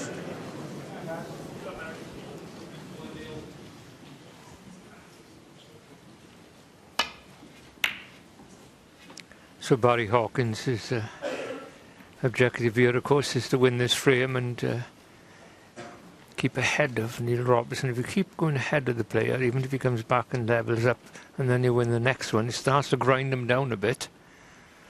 You're getting closer to the 13 frames needed to win. The shot like that, it's like the pots he had in the previous frame, and that one start off this frame. Really is a very, very impressive player. But two tough men here out here, Willie, isn't there, for this match?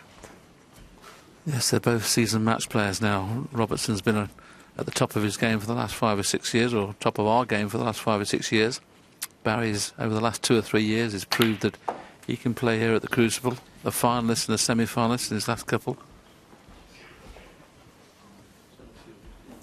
8.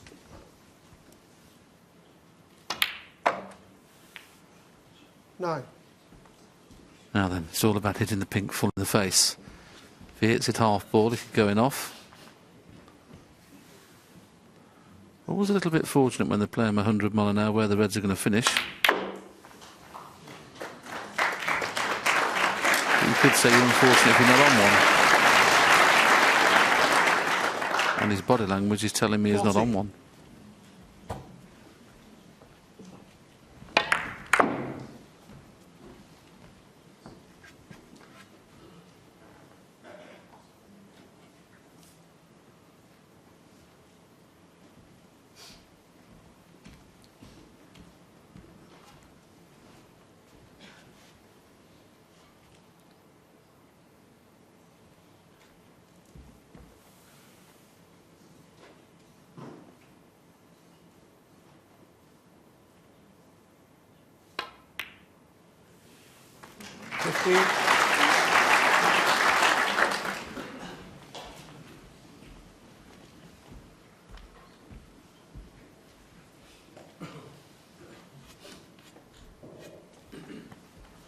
It's a slight kick there, so the referee cleans the cue ball. He's still got a nice angle, I think, off this pink.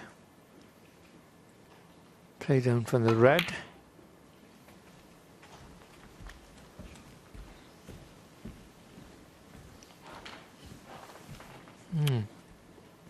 Not quite sure if you can hold for the blue off this red. He may come down for the black.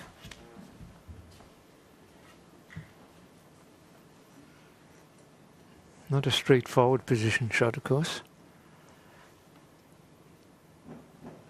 They screw into this side cushion. 22.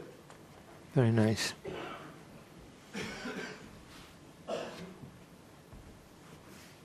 Starting to dominate things at the moment, Neil Robertson.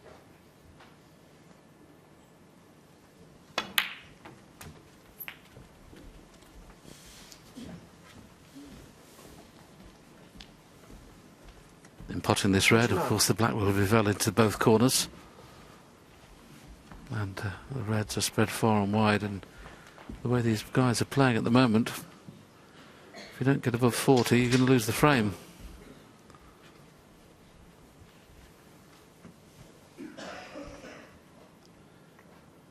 Couldn't do anything about this, Barry. OK, the first red, if it was a red that Robertson, you could have said was a difficult pot, but he potted a wonderful pot there. It wasn't a bad break-off.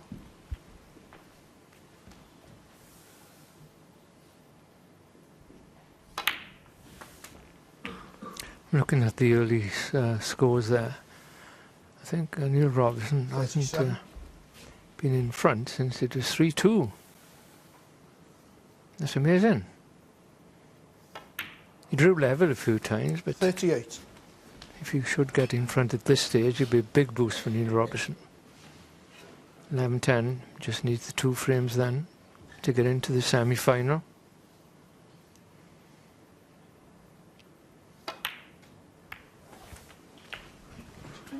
Yeah. 45.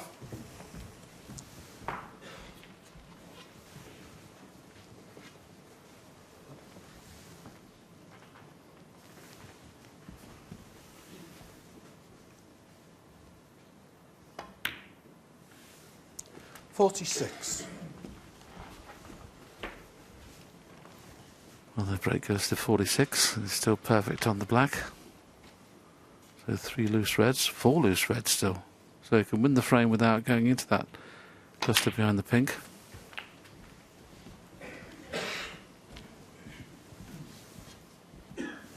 .53.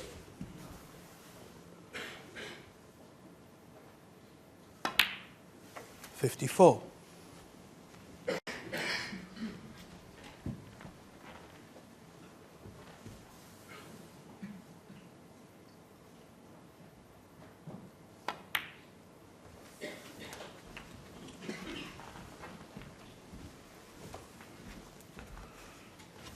61.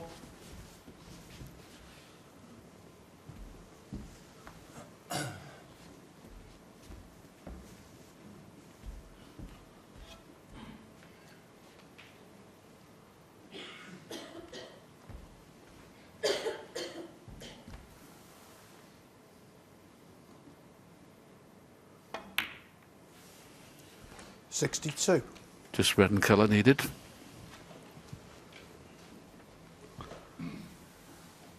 The positional play from both these players has been first class this evening. Barry Hawkins has already made 2 centuries.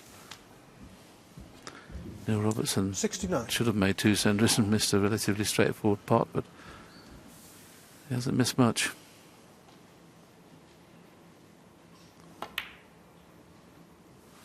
$141.90, 65, 17 counting. Didn't get much better than this.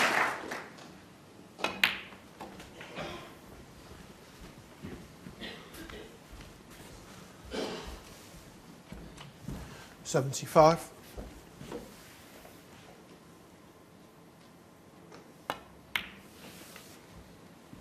76.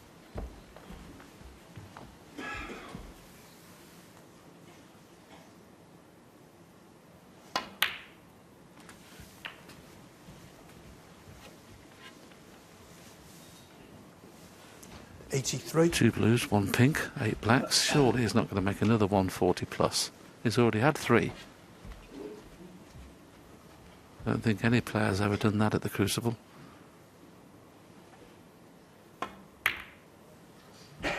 Very 84. good.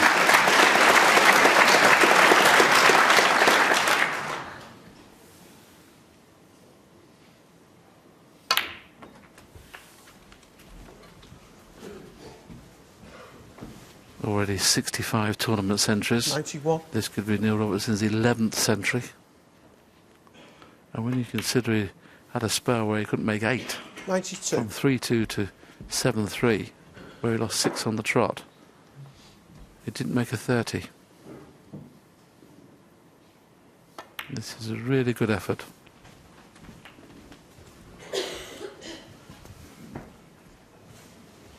99.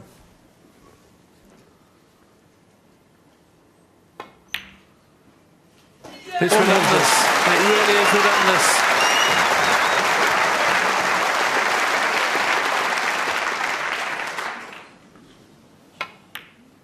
Now, can he make another break of above 140? It'll be his fourth, amazingly enough.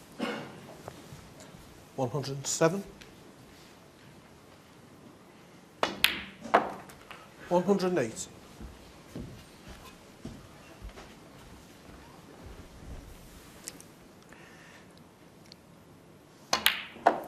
He's shown this type of form towards the end of matches many, many times. 115.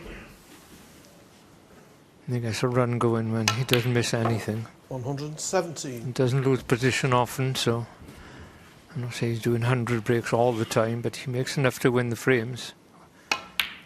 Keeps his opponent in the 120. chair.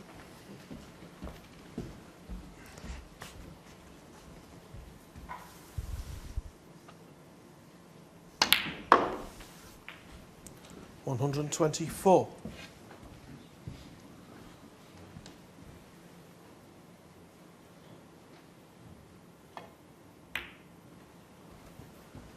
129.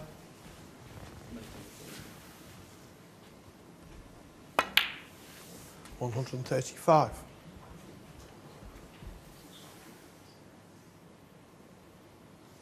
142. Well, it is his fourth break over 140. What an incredible performance from Neil Robertson. He looks unbeatable at the moment, and now he leads for the first time since the fifth frame. He's 11-10 in front. I'm sure we'll be told very soon on social media or from the press room, but I mean, to make 4 breaks above 140 in a tournament, and he's still not got to the semi-final yet, I don't think that's ever been done in Crucible history. It is really very, very good. We'll have a little look at the stats of this match and the standard. Barry Hawkins is made 2 centuries this evening. I mean, it is quite incredible. The only thing is, now and again, they've missed easy pots, which is quite amazing. You know, they've missed easy balls, but when they're in the balls and scoring, it has been absolutely out of the top drawer. Long potting, very, very good, both at very high percentage, 65% Robertson. You think long pot, 71 Barry Hawkins is leading in the long pot success. But both players over 90% over this length of time is very good. Very good indeed. But the key thing is now, Barry Hawkins, of course, has to win 3-1, doesn't he, to win the match. So it's a tough ask, but he's been in front most of the game. As Terry mentioned, the first time he's been behind since frame 5. Of course, Barry Hawkins was 3-1 behind early on, and it wasn't just 3-1. He played awful as well, and then he came out and just played 4 immaculate games. I mean, you never know what's going to happen out there. But it does get a little more difficult to come back at your opponent when you're closer to the winning line. When Neil went through that spell of losing 6 frames on the trot, he scored 8 points in that spell. I mean, in 6 frames of snooker, he scored 8 points, and now he's come out tonight and just knocking him off the lampshade. What a temperament this young man must have. Now, as you can see, living the cell, seeing them on television there. Wave to Willie. And they certainly had the money's worth, this packed Crucible Theatre. They've seen an excellent match on the other table. They're now witnessing an excellent match on this table. Both players obviously gone out for a breather, because this has really been like a boxing match. It's just been, you know, punch and you have a punch, and it's just been quite incredible.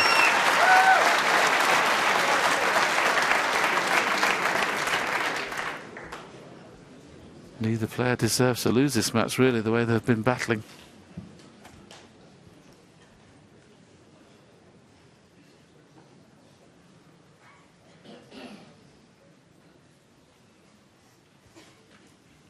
It's all really changed in the 11th frame when Robertson was 7-3 behind and Barry Hawkins was in a couple of times and suddenly missed, and then the tide changed.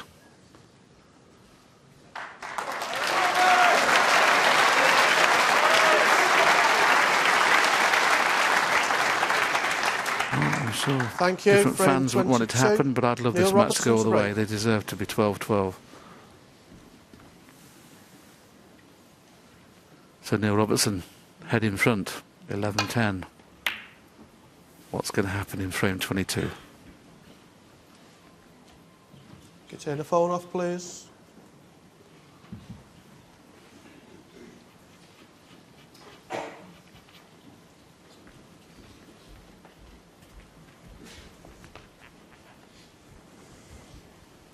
We're getting a perfect example here about in professional snooker when your opponent keeps knocking balls and you can't do anything at all about it. You just got to sit there and wait for your opportunity to come along.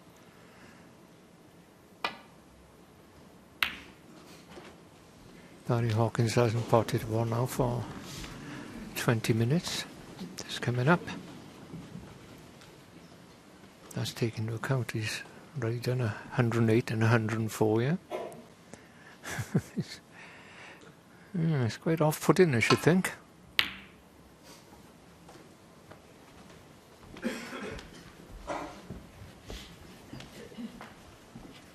Ooh, this is a tempter.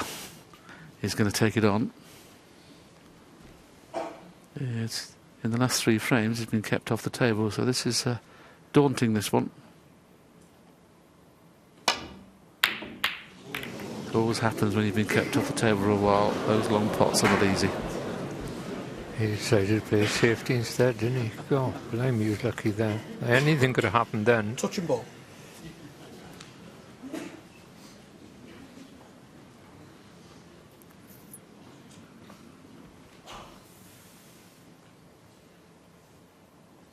He's taking this red on.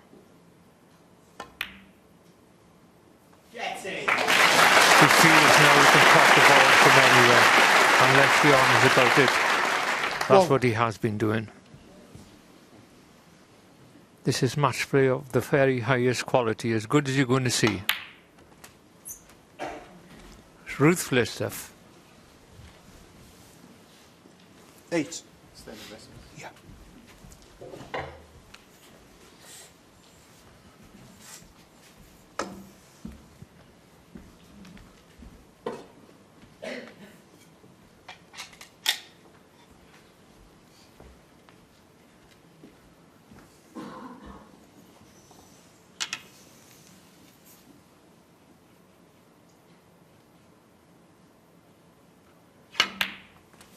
Nine.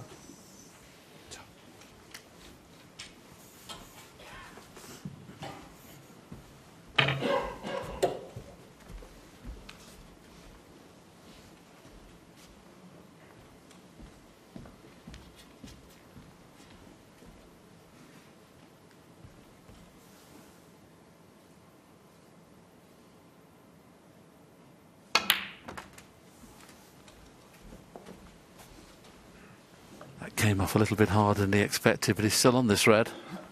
He stopped 16. in his tracks there, thinking it was going to run too far, but as you can clearly see, this, come on, as he just almost stopped in his tracks there when it came off the second cushion. But just pulled up in time. Neil's father's with him from Australia, and I've been talking to him in between matches and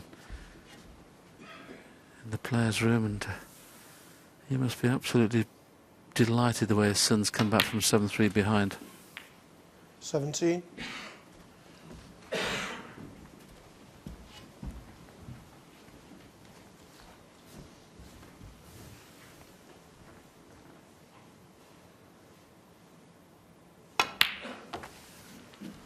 Give me a second, please.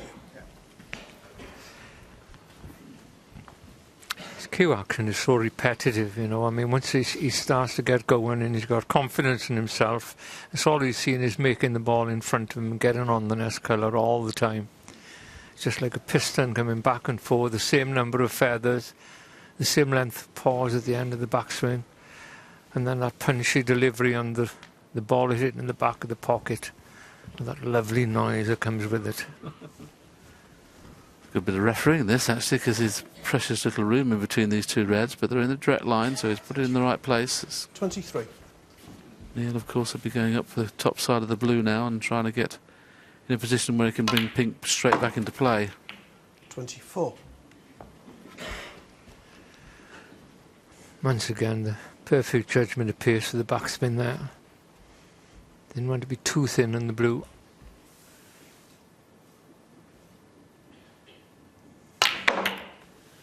Oh no. He hit him really well. He's been very unfortunate there. Seemed to hit them. 29. Let's have a look at this now. He caught that red pretty full on, which is what he was intending to do. He's rocking the pink into play, but there's no pots available unless there's one in the middle. Yes, it's good play that. He's looking at this red in the middle you were talking about, Terry, and if he does take it on, he'll have to play for the blue and probably leave the white in the jaws of the middle pocket. Then it would be almost a shot to nothing, Terry, so he may risk it. He doesn't risk anything. He goes for everything when he's playing like this. If there's a ball out, he's going to go for it. Well, I think he had a bad contact there. 29. When he's pointing Neil towards Robertson. it, he definitely did. Well, we were directly behind the shot, Terry, wasn't he? Just shot to the right-hand jaw. That's unlucky. Just watch what this red does. It just goes straight to the right-hand jaw. I mean, you couldn't miss a red by that far if you tried. Unlucky. Now, Barry, your turn to show us what you have to do here. From 11-10 behind. Got to get back in this match now. 1. That's what you said earlier on. Of course, he's got to win 3-1. And if he loses this frame, then you're going to win 3-0, isn't he? So, I mean, it's a pretty big ask.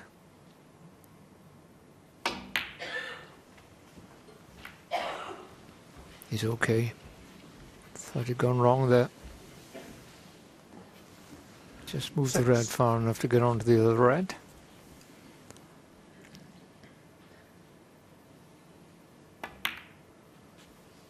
Seven.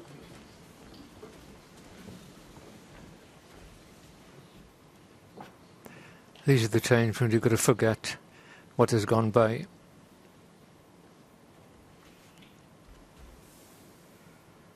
This is the chance you wait for.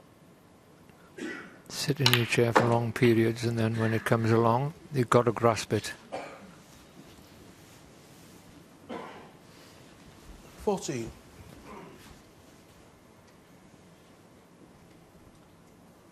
I suppose the only time you can feel this much tension is when you're either 15. playing to get into the final or getting into the semi-final.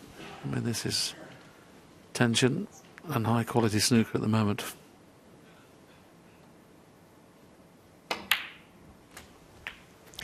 I think the tension goes away a bit towards the end. I think you're just in the zone, your adrenaline's pumping, you know, and you're thinking clearly, both players.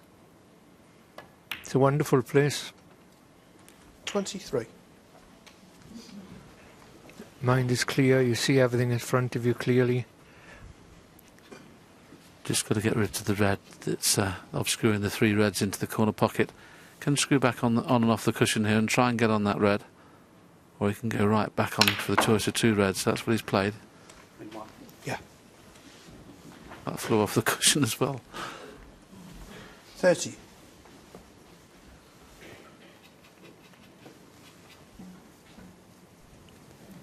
I mean, the cue ball in his own mind should have finished about there, and it went another foot. But it's still okay. It's pretty straight on this red. Depends what happens to the pink. Should he play for the pink? I'm not sure whether the pink goes on its own spot again now. 31. He's striking them nice now, isn't he? He looks very focused.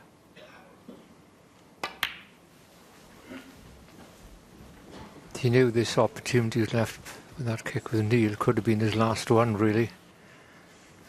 37. And this is the thing, when you're sitting in your seat and you've had a little bit of bad luck, it hurts even more, because you're thinking these all could have been his. 38. And he'd have been 12-10 in front. But that horrible kick looks like it's cost him the frame. OK, Barry's only 11 in front, but he should go very close to putting it beyond doubt in 5 minutes' time. 45.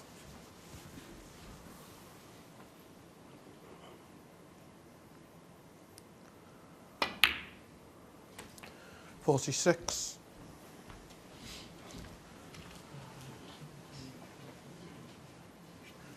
Just looking at the scoreboard now, because he's got a perfect angle to bring that red into play. But, you know, he's working it out, and he can win with the 3 other reds. I mean, leave one of them on the cushion just in case.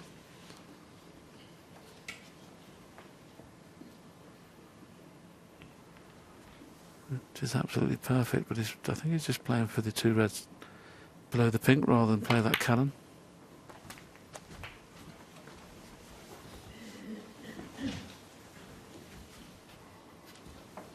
.53. So he's going to need one of the awkward reds with a colour to make the frame safe.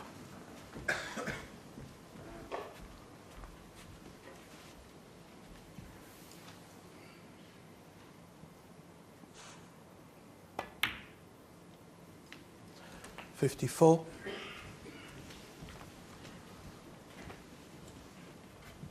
The one that's behind the black spot is no problem really to roll it in, especially if it's tight on the cushion. They're difficult if they're not tight on the cushion. Bit risky to bring the red into play here, Terry, do you think? 61. Well, he's got to make his decision. He looks in control out there, so you've always got decisions to make. No, it's not too bad.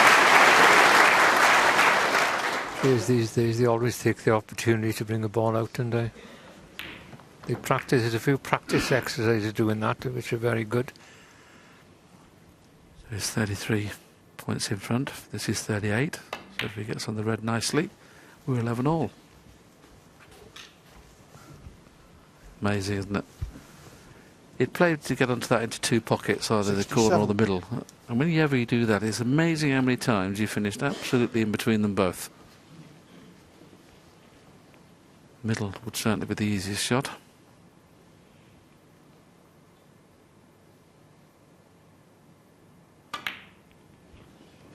Very well played, Barry Hawkins. I mean, he's back, you couldn't have you back any further against the wall, and he's produced a 68 and counting.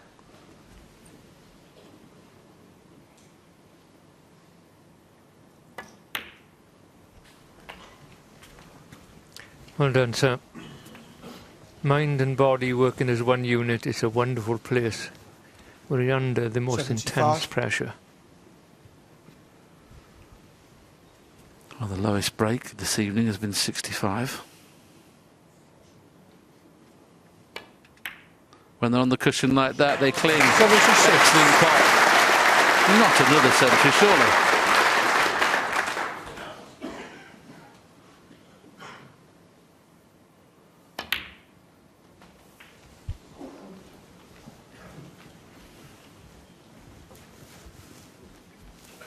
.82.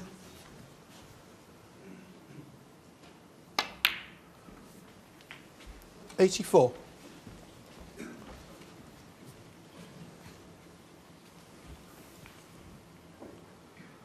Barry's already had 6 centuries in this tournament. A chance of his 7th. .87. And 66 in total, should we get there. 83 is going to disappear.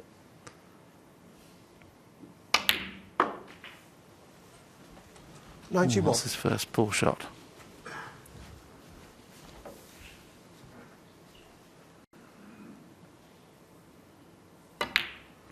Well done, though. Well done. 96.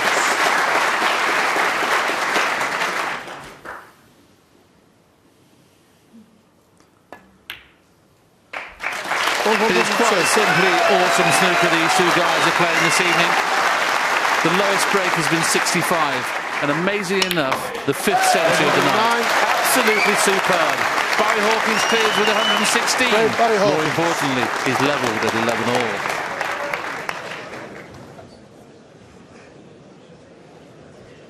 Well, Terry, summarise if you would, because I can't quite believe what's happening here. Well, we've seen some wonderful snooker, haven't we, in the quarterfinals and the last 16, you know, with one of the players playing great. But, I mean, you haven't seen this. Both players scoring heavy, you know, playing great match snooker, looking very confident out there.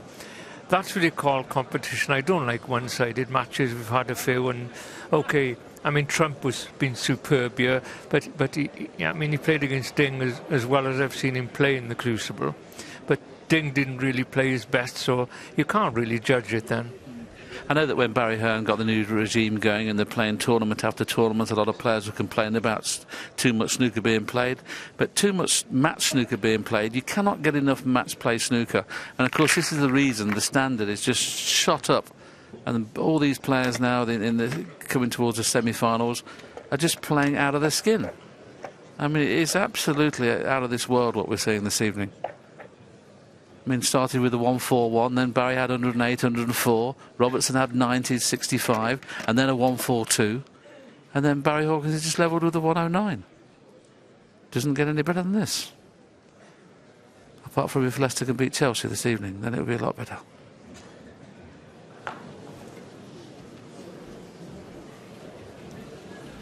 Thank you. Frame 23. Barry Hawkins to break.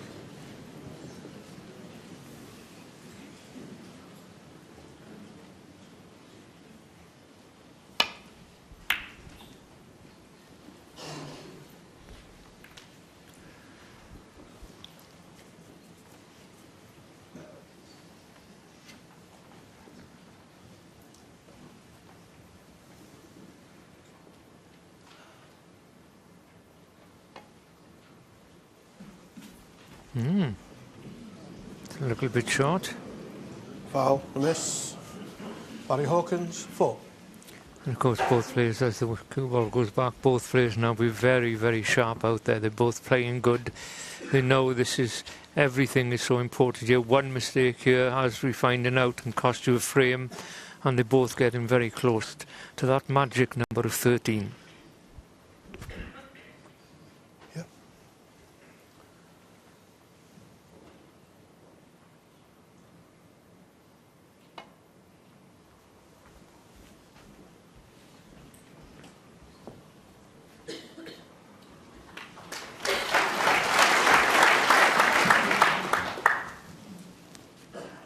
Touch and ball. It's called a touching ball there, and it's more important really to find the top cushion than play the snooker, because you don't want Neil to play off the side cushion again. You want him to play off the pack. You want him to open a few reds up, but if you can find the baulk cushion, that's the key thing here.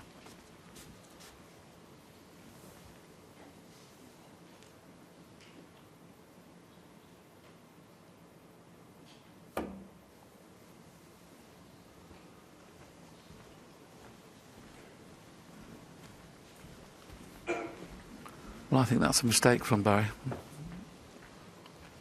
Only because he's not gaining any advantage.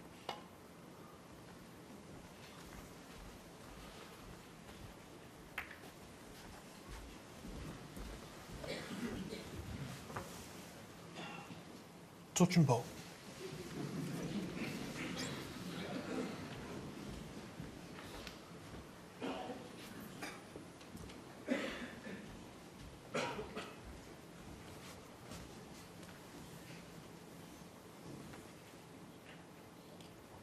Well, is he going to leave the edge of the pack available for Neil Robertson here?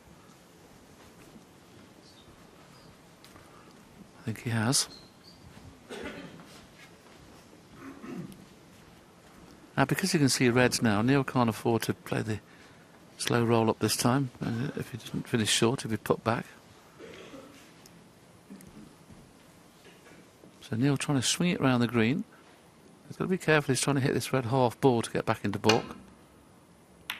Or is he not fluked it, has he? Oh, I hate to see that at this stage of a match. 1. It's not fair when luck comes into it.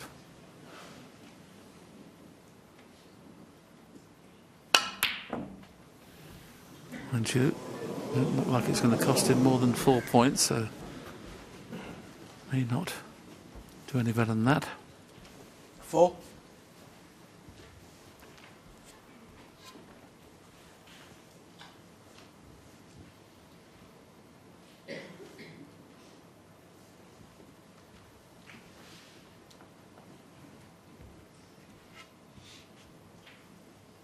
Not too sure whether he can get through to the potting angle of the red that's just sticking out from the bottom of the pack.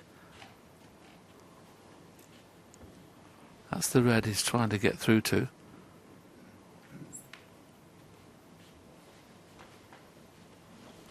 He's decided on the other one, so he'll be playing the red into the black. Got to make sure he doesn't knock the black in here with his shot, but cue ball behind yellow and blue. Did his best to knock the black in, didn't he? But Neil very good Robertson, safety. 4.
Almost nice to see a little bout of safety, having witnessed a barrage of breaks. Maybe trying to swing it in behind brown and green here as well. He's taking this on. Wasn't sure whether it potted, but it does. Just play it plain ball, blue or green or brown awaiting. He should have actually played a shot for something there rather than a shot for nothing. That was a relatively straightforward pot as far as no damage should he miss it.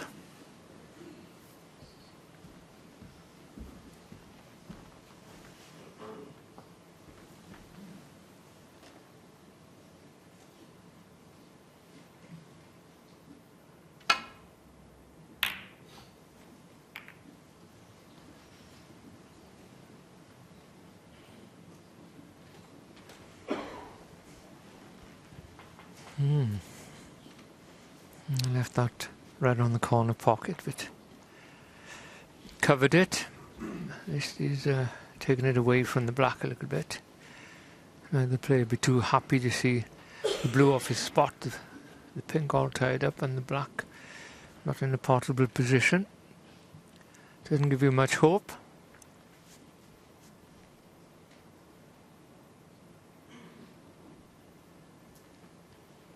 Now he's got to get the cue ball back down to that side of the table. He's playing for this red near the cushion.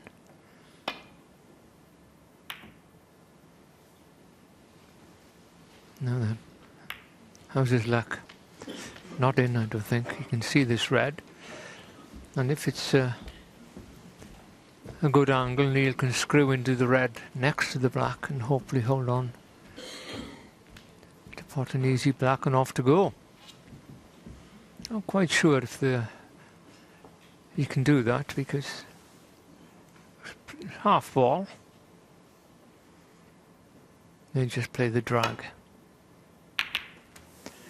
Not quite. 1. Disappointing for Neil there, but at least the black's into play. This game has always been about fractions, isn't it? And that's all it was. If he'd have caught that red slightly thicker, it would have got on the black nicely. Just caught it a little bit thin. Don't think it's can clip the black in from here. So only a safety, probably play a roll up to the brown. Got to cover that red that's nearest the cue ball. Brown ball.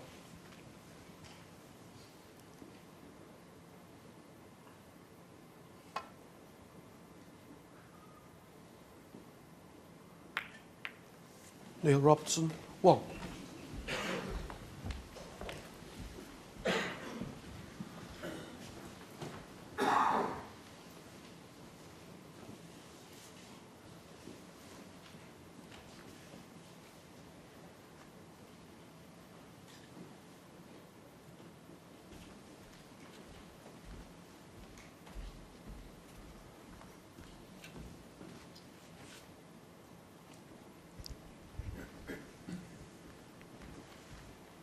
He's looking if there's anything available there on that pack of reds. That means he's playing Possibly just to put the cue ball down on the black cushion.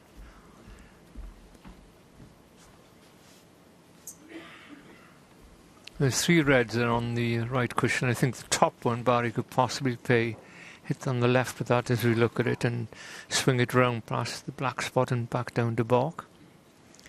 It looks like he's playing the defensive one or a very thin one. Defensive it is. Still to play it. It's one thing to select the shot, still going to play it well.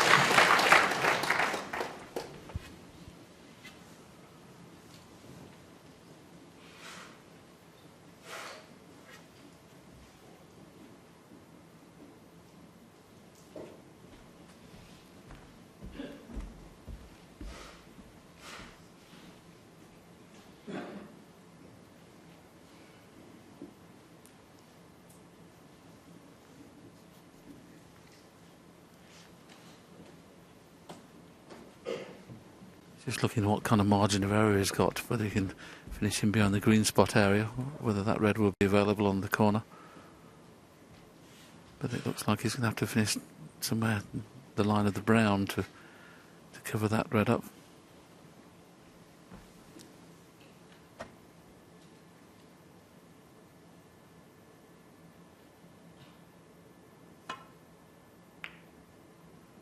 He's took a risk here. If it goes past the green, this red will be on, but he's played it perfectly.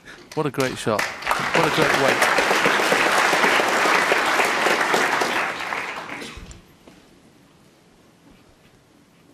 Of course, Barry Hawkins could pot that red below the pink. Definitely beyond the black. It's just a matter if he can avoid the cannon on the red that's just above the black. Yeah, good point, Terry. He could play it dead weight, couldn't he? OK, he might leave the red on should he miss it, but just coming round to have a look now, what would happen? He'd be worried about leaving the red that's nearest the black spot into one of the middle pockets, but I think you're going to have to risk playing this slow, Barry.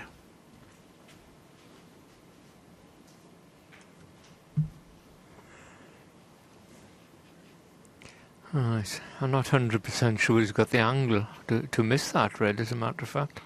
Soon find out if he takes it on. He may just play the safety.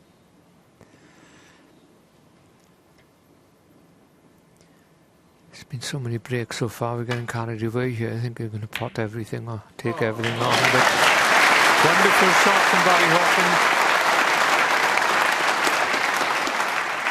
Hawkins. Seen him many times in tight positions in matches. And when he gets there, he tends to take the aggressive shot on.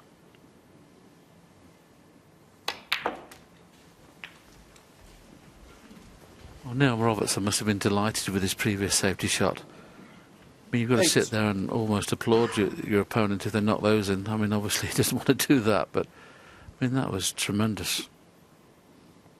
Especially as he knew he was leaving one in the middle pocket, should have missed it.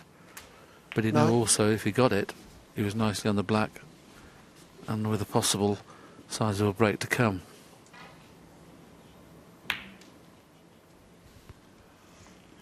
He only just got past that red on the black spot, so you had to judge the shot as well as play it well.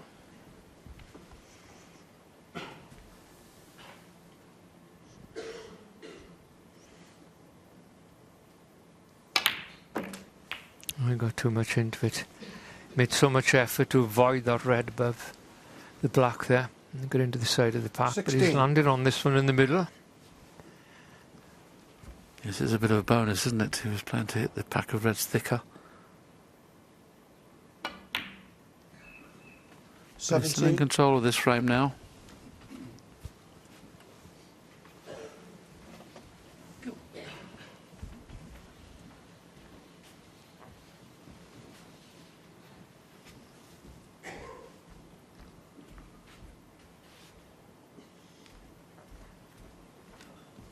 Just had a look to see if those 2 reds near the pink spot are a plant. If they are, you can screw up past those 2 reds.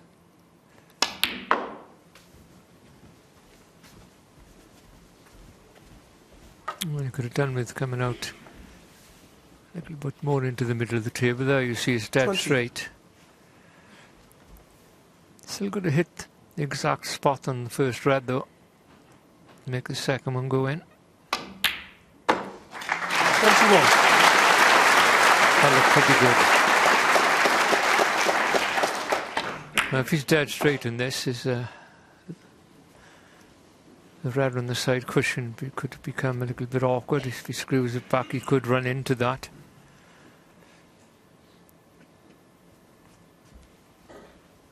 You can be tempted here to pot the black through the corner to avoid the red. It's not a good idea. But when he's done that, he's missed him, hasn't he? So I'd risk playing the cannon on the red, regardless of what happens. He did pinch a little bit. That made the angle slightly tighter, and he's avoided the kiss on the red, so that's perfect. 28. I'm just looking at one of the stats we've got here, but Barry's, considering how bad he started the match, first 4 frames he never made it. 24 was his highest break. He's only missed 27 pots he's gone for in the whole match. And that's how well Neil Robertson's come back into it.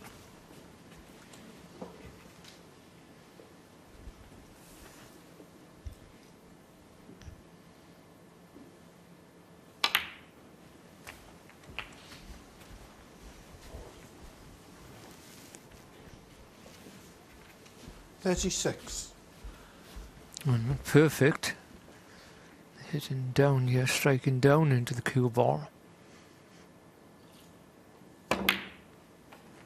No trouble. 37. Cool. It's very, very high standard here from both players.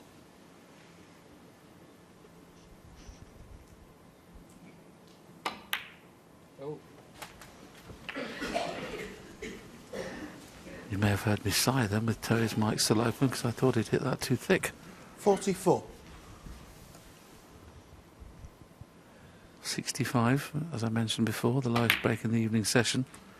45. May still be the lowest break in the evening session after this frame.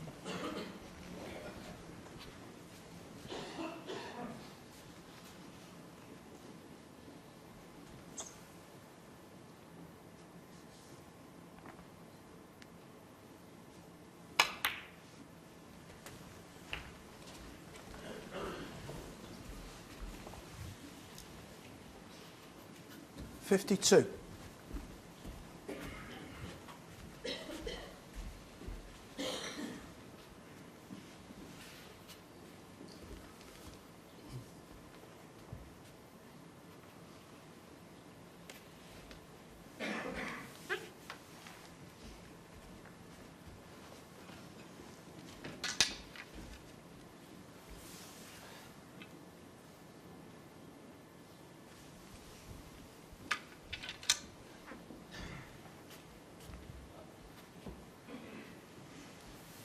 When he couldn't reach, so he's changed his mind here. Different shot. 53. I'm always amazed how silent it is in this theatre when something like this is happening. It's a wonderful place. A lot of these people come here every year. A lot of snooker players come and watch. It's tremendous. I think that's the word, isn't it? It is theatre. It's just wonderful. 60.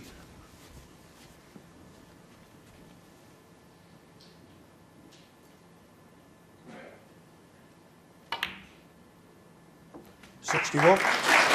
This knowledgeable Crucible audience realise that's frame ball. Should he pot the black? 65 will still be the lowest break.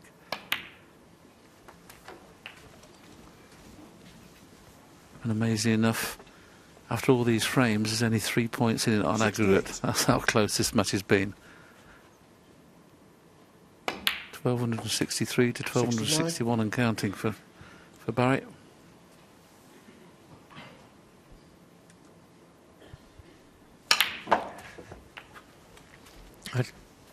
You see the points here now. It's five points different. 76. And in the 23rd frame. Amazing. And of course, it's the frame scores the count.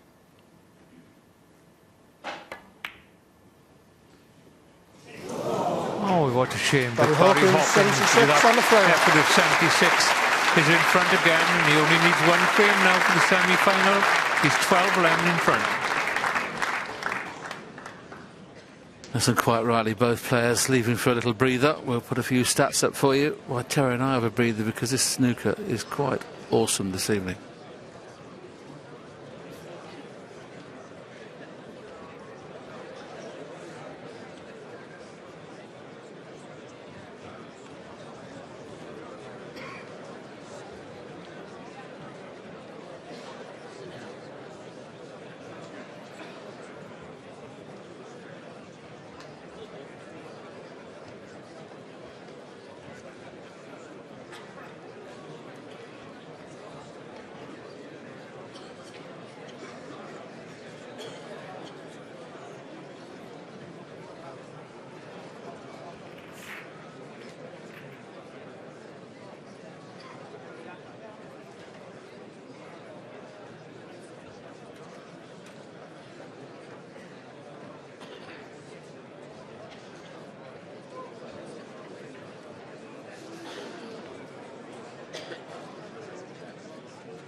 Thank you. Frame 24. Neil Robertson to break. 24th frame. Neil Robertson breaking off, trailing 12-11. It literally has been like a boxing match. It's been hit after hit after hit. Now Barry's looking at the potting angle of this red. There's enough room to go in between black and red. I'm not so sure there's enough room to go around the back of the red that's on the back cushion, but it looks like he's going to take it on.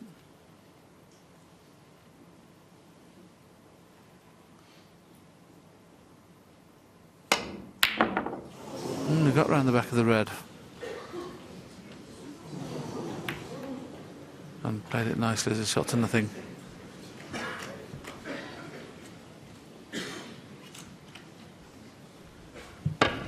Once he found the gap around the back of the red, the only thing that could go wrong, as we can see in a few seconds' time, is it was very, very nearly a double kiss. As you can see Barry's face screw up there.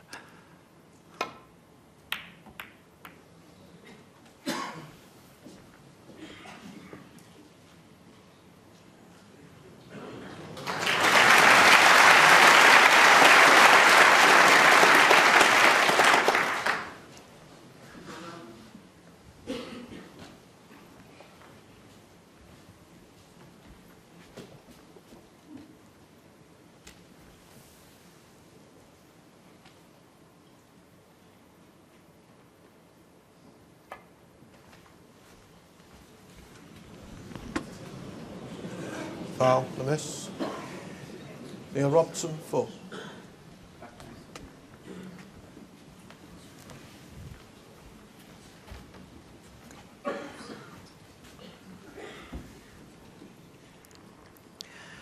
I'm not sure if somebody opened a door somewhere and a gale brewing to stop that that white moving down towards the park, but he was a long, long way short.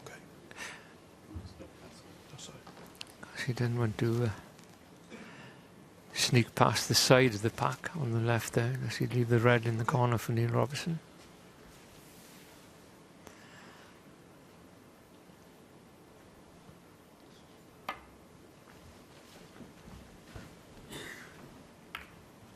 I was just going to say, this is a little bit hard. He's left this red on. It's not easy queuing, of course, and I'm not quite sure if Neil can pot the red and stay on the pink or get down for the black. He's taking the rest only, so he must be able to get the cue past the pink there. Have to be very careful. Of course, because the cues taper, the more you follow through, the thicker the cue becomes as it comes near the pink, so he may have to play a spider if he's taking this on. Hello? What's happening here? Spider. No. I thought he was going to play right-handed. Never seen it before. And what a time to do it.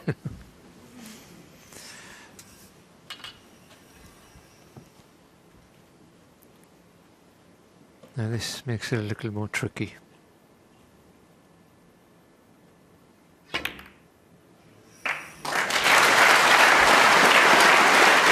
Is he on the pin? One. If he's not, he's faced with a very awkward black. The only good thing with this black, he can play it in such a way that should he miss it, he can cover the pocket, because he'll be playing with the two reds into the same pocket. There you can see those reds near his bridging hand. So he can play this with a little bit of confidence. Beautifully played. Beautifully played. He wasn't dropping that there great, was he? He totally committed to that shot then. 8. That could have wobbled, you know, and at that speed and gone away from the pocket and left a 9. chance. That's what you call confidence. When the heat is on. It's alright to commit early on in a match, but at this stage there's something special about it. 16. Both, well, two wonderful players together, giving everything they got to try and move into the semi-final.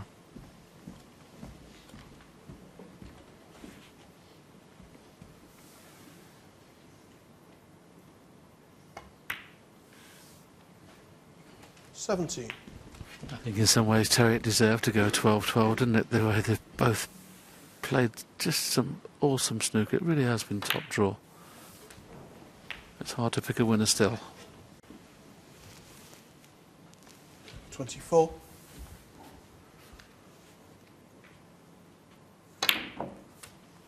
Something like this. 25.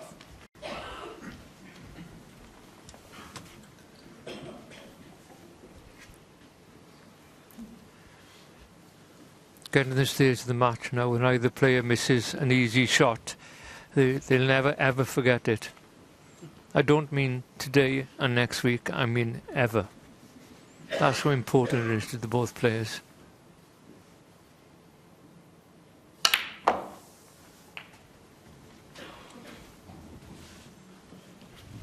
This packed Crucible audience can say I was there when this match was played, because it's not a final, but it's certainly been good enough to be a final.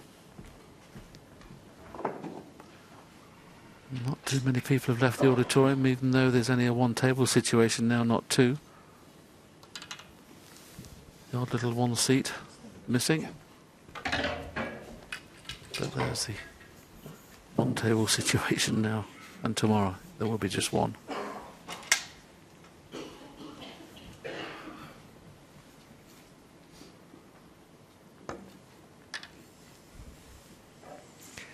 He's got the timber out and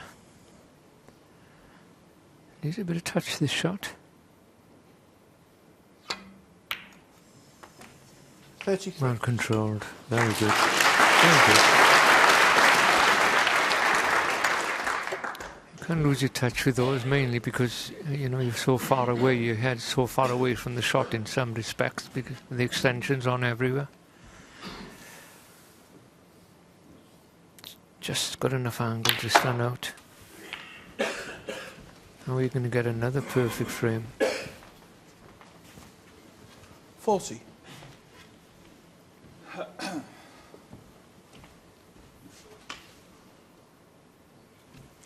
seen many exciting matches here over the years with people that they never forget them, and they tend to get a little bit better as the years put on. But I tell you something, 41.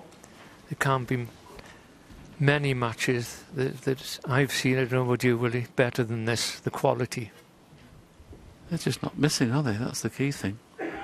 Little awkward here with queuing over the red to pot the black, and of course he's going to avoid the kiss on that red on the back cushion, because otherwise the cue ball will stay at this end.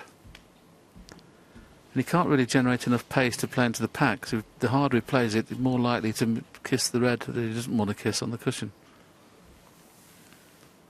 Or he can get his cue in, he can play for the red in the same pocket here, the one that's near his cue hand. Is that white just to bounce a little bit? That's a bit short, but he'll be happy to have some sort of pot. 48.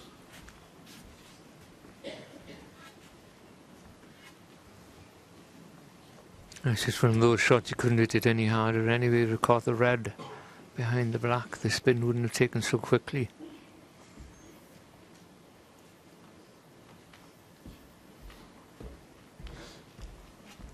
There's a choice here of playing in and out of balk, or just playing one cushion only to get on the yellow or brown. Maybe in and out of balk would be the better choice. No, he's played to hold it. Oh, he played to hold it. That made it missable. Robertson, 48. You can see why he played that. You know, it's a perfect angle on the blue, and you could have gone into the pink and pack of reds and could go on to have won the frame. There's possibly less chance of a balk colour. If you went in and out of balk, you can catch them on the way out and leave yourself a thin cut. But it's not too bad, this red. It's not the easiest one Barry Hawkins is going to pot here. Yes, it's missable, this, isn't it? Slow with a little bit of running side, maybe the best choice.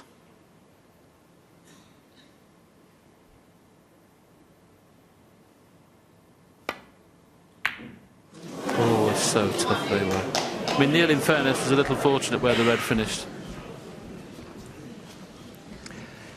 When they're close to the cushion like that, you more or less got to cut it a little bit thicker than you actually want to do. And that's what happened there. He got the far knuckle, he did a little bit too thin. 1.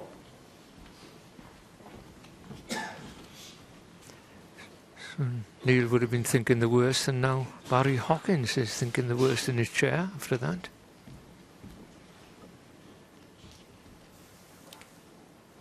Tell you, do certainly get a lot of ups and downs emotionally in this game, especially at stages like this.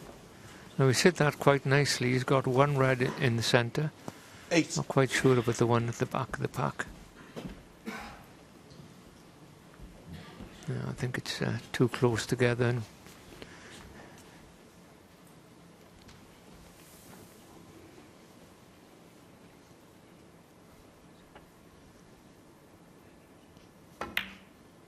No. Nowhere near, as a matter of Robertson, fact. 8. Now, has he left a red at the bottom of the pack for Barry Hawkins? He may have, but it's going to be dangerous as you see that red not getting near the pocket. He's having a go at this, you know. This is a big shot. He's got to power it through, isn't he? He's got to power it through. Good effort. A fraction harder would have been an easy black. But if this black goes in, that 59-point lead could disappear very quickly.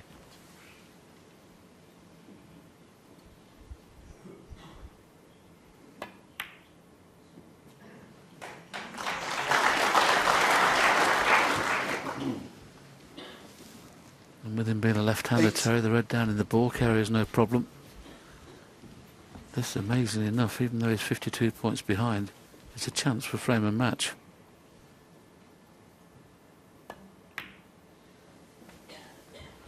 Nine.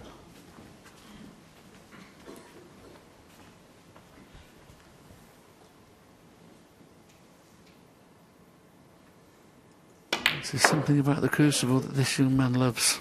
Oh, got a flyer again. Just pulled up in time though, but it's not the desired position. We'll have to stand up for the blue again 14. now.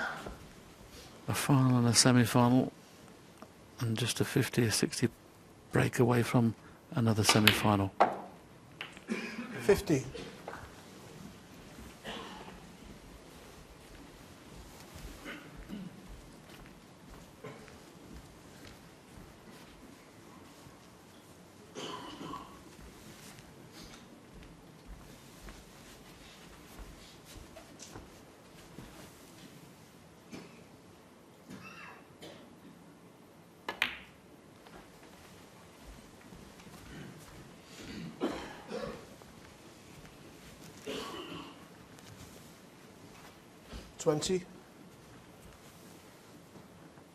Just what will Neil Robertson be thinking as he sits in his chair?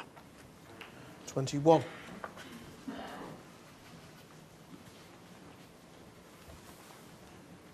He knows there's possibilities that Hawkins won't clear up here. There's a few awkward reds. And Barry be starting to think about them just about now, really. 27. 33 points behind, so no small colours are okay. Doesn't have to worry about putting small colours.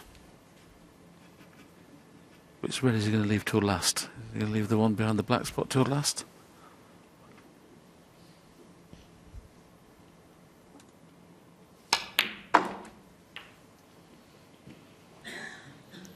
$28. Oh dear, Barry, there was so much margin of error there. He could have finished 3 foot short and had a shot on a colour.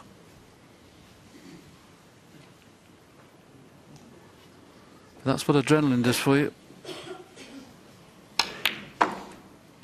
He would have been playing for the green and he's finished 3 foot past where he should have been.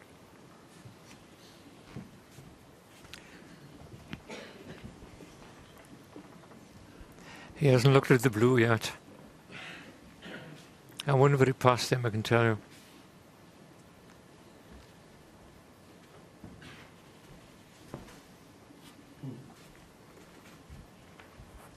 He's looking at the potting angle, but surely the brown's harder than the blue if you were going to play a pot. Plus, where's the cue ball going? If he pots the brown, he may cannon into that red, I'm not quite sure, but well, he's playing with backspin now, so trying to avoid that red. And plan to hold for the one in this end of the table. Good recovery, but he's not got there. It's amazing how he's hit that short, Terry, isn't it? Well, the problem was there, of course, if he hit it a bit harder, the spin wouldn't have taken. So, you know, that's why I was surprised he took the brown. But look, he's got the brown, and you got another choice now what he wants to do. He could play a good shot off red by the black, or you could take a long one, and it all depends how he feels. I don't think he can get in behind the black off the red because the natural angle would be kissing into the black. And he's facing up to this red that's down the bottom there, unavailable, but He's worried about kissing the red kissing into the black at the angle he needs to get in behind it. I suppose he could play it slow with a little bit of side, but I think he may have to decide to take the long pot on.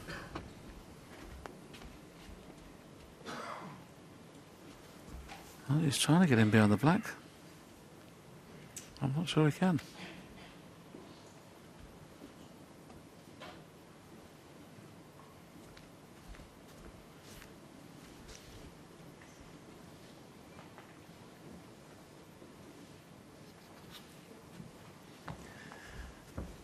he's having a look at the pot.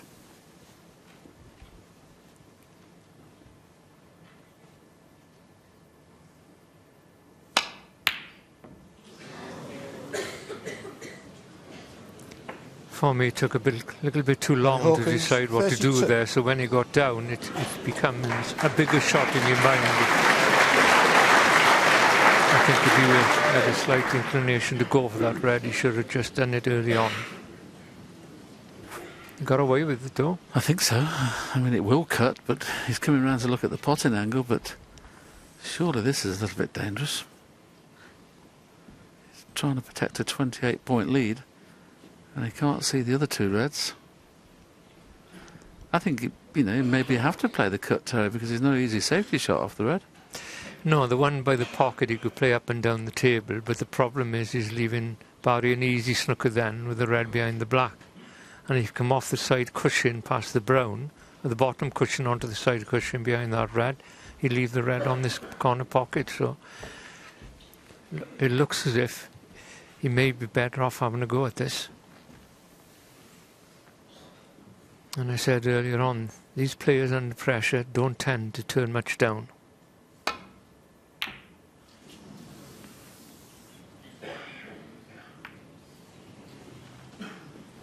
He'd be pretty pleased he's kissed the red from behind there, not drifted past the red. The only problem is he should be in trouble at the next visit. That cue ball would have been coming right up in between pink and black, and he would have had a shot at a red. He'd be pretty pleased with that kiss.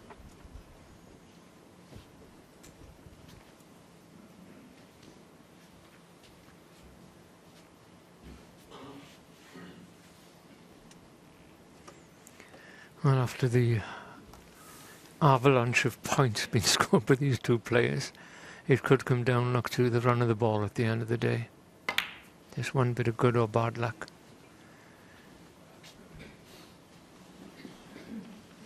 Pretty good. Not too sure whether he can miss the kiss on the black, but the red to the right of the pink, he can pot that. Now, if he can avoid the kiss on the black, he'll play it. But if he thinks he's going to kiss into the black, he won't. Well, if you can see it, you can certainly pot it and miss the black. It looks from here. Don't think you can see it, Terry. Then have a look at the virtual.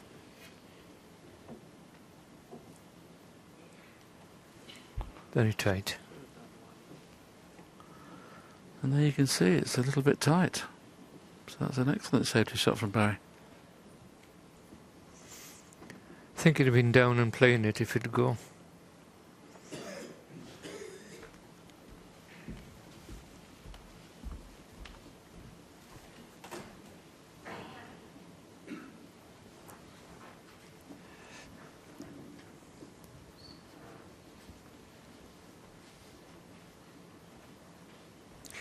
Well, if you can't see a return to balk, I mean, he's got a straightforward safety shot. You just drop the red with the right of the pink onto the other red. He's going to leave himself a bit vulnerable, but he's not going to leave an easy pot on for Barry Hawkins. And sometimes in these positions, that's as good as you can do.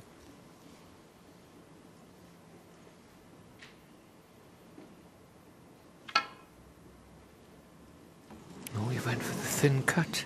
I don't think you could see that side. Foul, a miss. No, then. Barry Hawkins, 4. What's Barry Hawkins going to do here?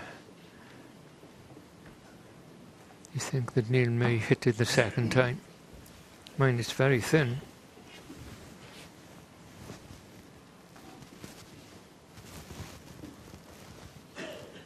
Now you see, you can't see the red full on. You can't get to the potting angle. So if he misses twice, he'll have a warning. Wouldn't be a nice time to have a frame deducted. Or conceded, I should have said, because the 3 miss rule. Do you have to on screen? This is where they were. And this is where the red is, the white is now. And that looks pretty good.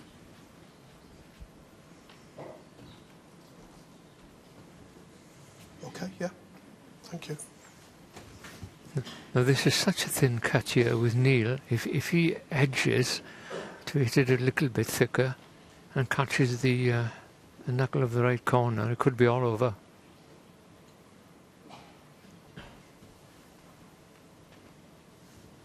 So he's playing the same shot.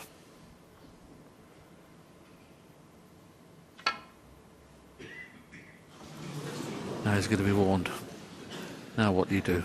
Foul, and a miss. Now he is in trouble. Barry Hawkins, 4. Well, you can just drop the red on the cushion, they said. It's a way out. It's certainly not going to be a positive safety shot, but tell us something, there's no way he's going to try and skim this then.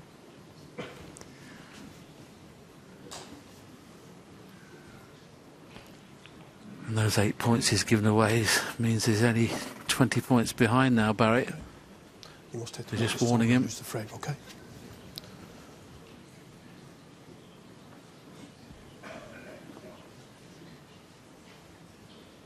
He's playing your choice, Terry, just rolling the red onto the other red.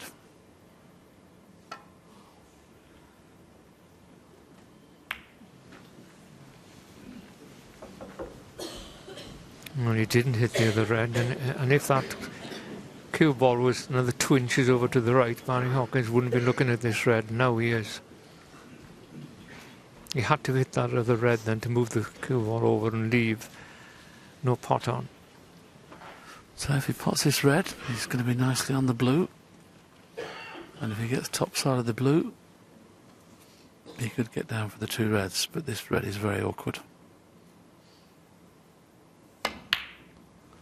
Yeah, it was a tough shot, that. Now where's the red going to go? It's gone safe.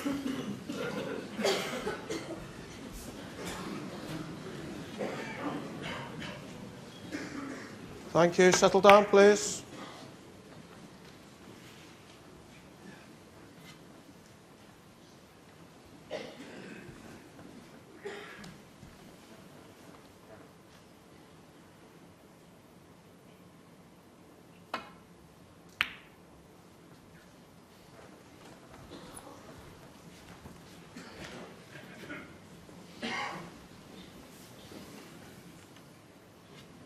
If he gets this thin enough, he's got every chance of snooker and nil on all 3 reds.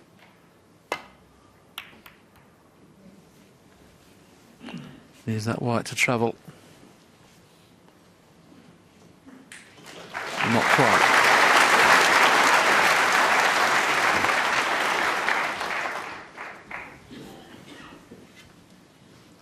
Same scenario for Neil. He's got to hit it thin, otherwise he'll be pushing the second red that is hitting over the corner.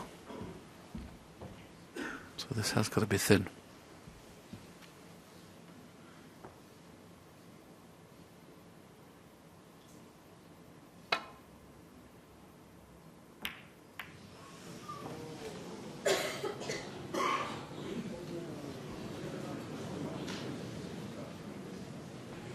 He caught cushion first there. I don't think he played that. Tried to hit the red directly, but he'll take what he's got.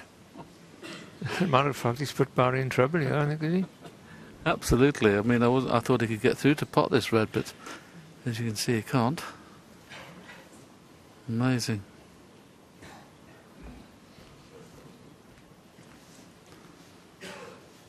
There you can see he can't get through to the potting angle of either red.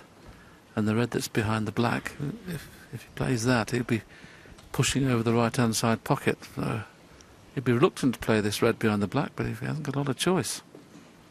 Needs to find the jaws of the yellow pocket here with the cue ball.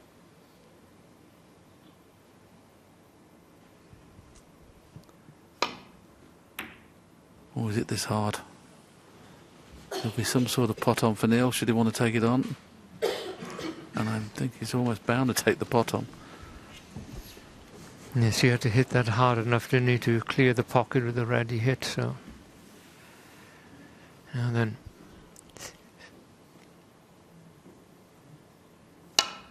Great shot. Hadn't caught the ball for 15 minutes there, Neil Robertson. He went down, and part of that was that he hadn't been off the table at all. Yes, excellent pot as we see it again, but he's got to find the cushion now on this next colour he takes on, yellow or brown or even green he can play, but if he doesn't find the back cushion, he won't be able to pot a red. The plant's on, I suppose, but he oughtn't to be playing that plant at this time of the game. May play twice across off the yellow and try and kiss the red that's nearest the black. Because at least then you've got 2 chances. If he gets the kiss right, he's on it. If he just plays it at a pace where he can drop on the cushion, he's got 2 chances.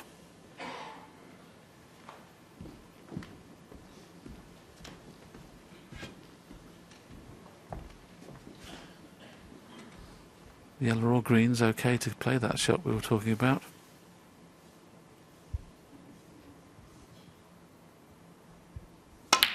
No, he must be tight on the cushion.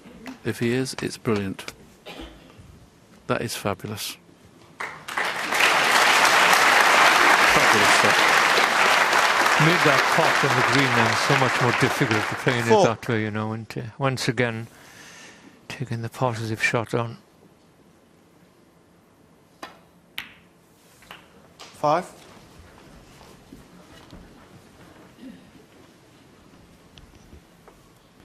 There's nothing like a crucible decider. Black and red needed, and we'll be having just that. So, one more red, one more black. 12. 13. The applause saying that Barry Hawkins now needs a snooker. The black to put the frame beyond any doubt.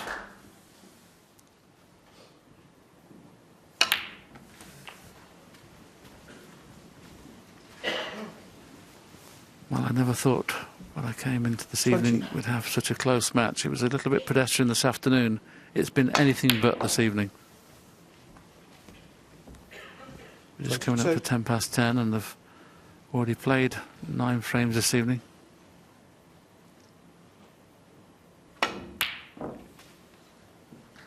$25. The 10th frame of the evening is the decider.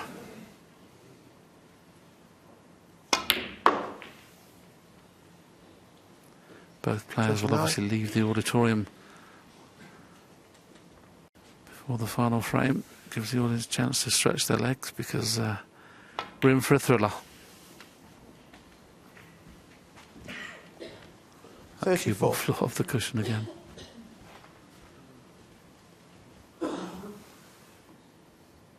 So the last break of the night was a break of 48. But that one were in Neil Robertson. The important thing was to win the frame to level. He has done that. 2 breaks of 48 and 40 takes the frame. We've got a decider on our hands. It's 12 all. Wow. We'll give you another breather while both players have left the auditorium. Tara and I will pick up in what is going to be a classic match. Final frame.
Hawkins returns. In a few moments' time, Neil Robertson will have the customary handshake. And Terry will take us away for the final frame.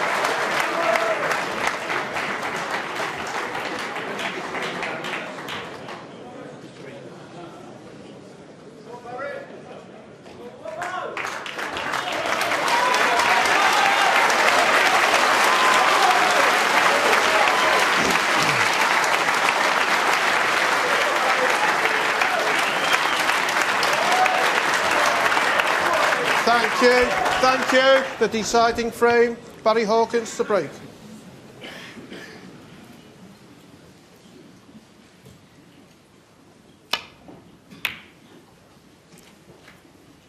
The shaking of hands has been done. The competition is now starting. One frame to get into the semi-final of the World Championship.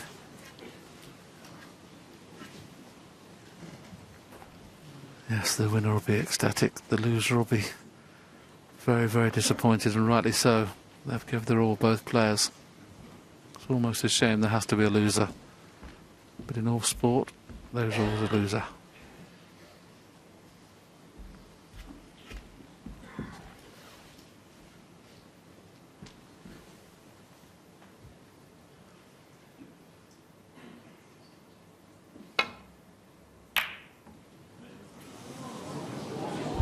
I'm not afraid.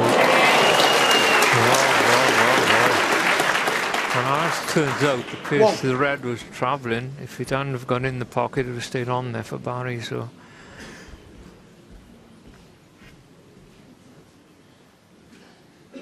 look, there's a lot to do here. It may not carry on to a winning clearance and winning the match. There you go. Would you miss that one 5 frames ago? Robertson, The answer is no. Can't believe he's missed it. Just touched the near knuckle.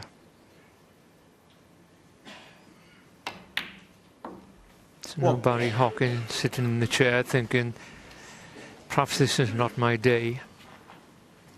Now he's got the chance. The question is always the same. Are you up for it, son?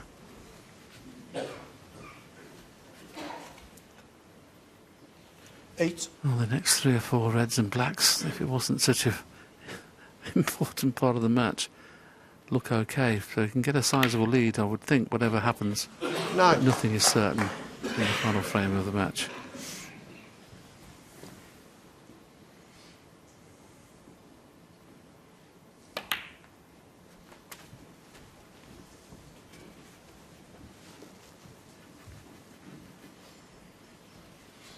$16.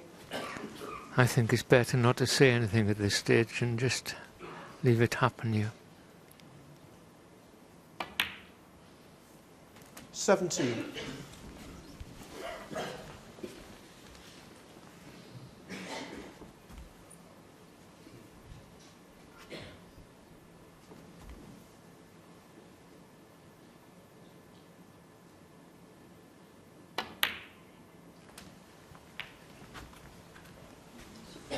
There's the first bounce.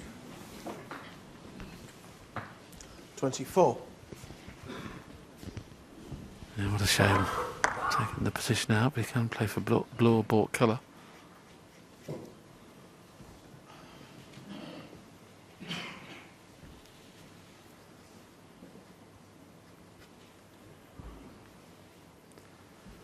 Any sort of lead in the final frame is nice.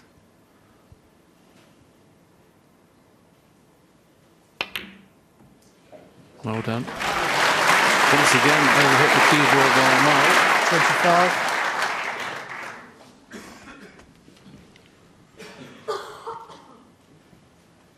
Shaking his head, he felt that the once again had a fast bounce off this back cushion.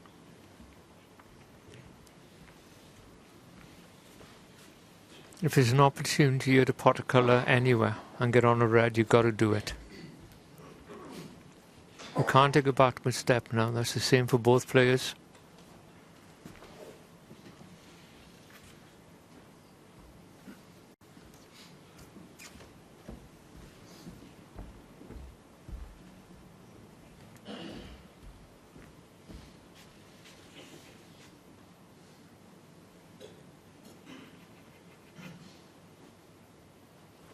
Looks like he's taking your advice, Terry, and taking this on.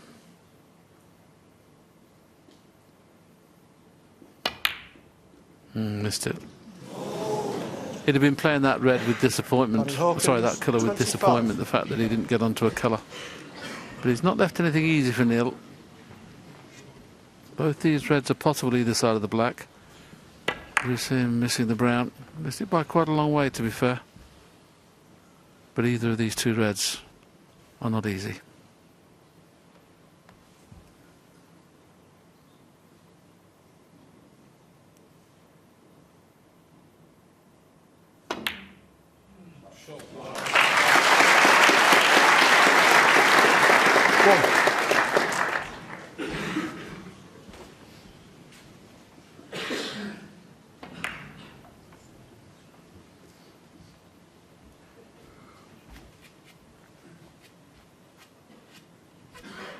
That time Neil Robertson wanted a bounce off the cushion and didn't get it. I think he can get through to the brown.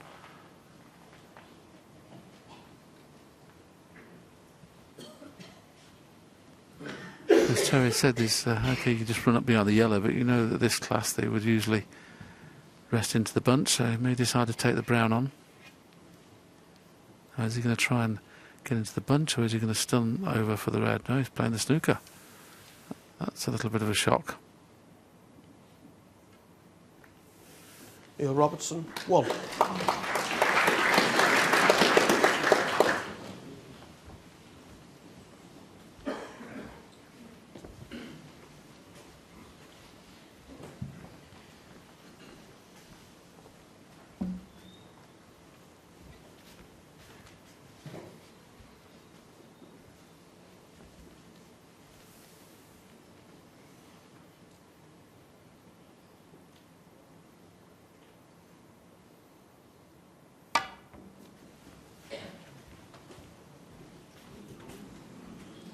Foul on this.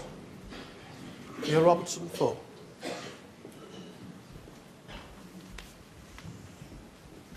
Play the same shot again. He is playing to hit the pack off 4 cushions. Well, 3 cushions really, but he's playing to rest in the back of the pack. He knows if he keeps playing this shot, he can't really leave a red on unless he hits them too hard.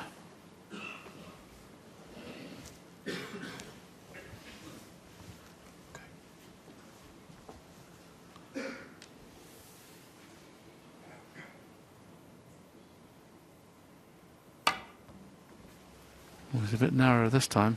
So he's got one side of the pack, the other side. Mind you, this is a free ball, is it? Neil Robertson, 4.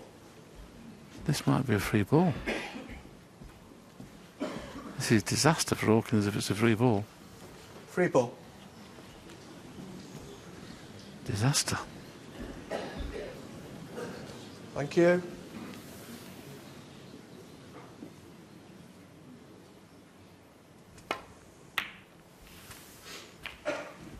Well, we were thinking that there was a little bit of a negative shot from Neil Robertson. They're rolling up to the yellow. He had the brown that looked available. But that is all changed now. A good kiss here. Well then, has he got a plant in the middle? 8. No other pot on.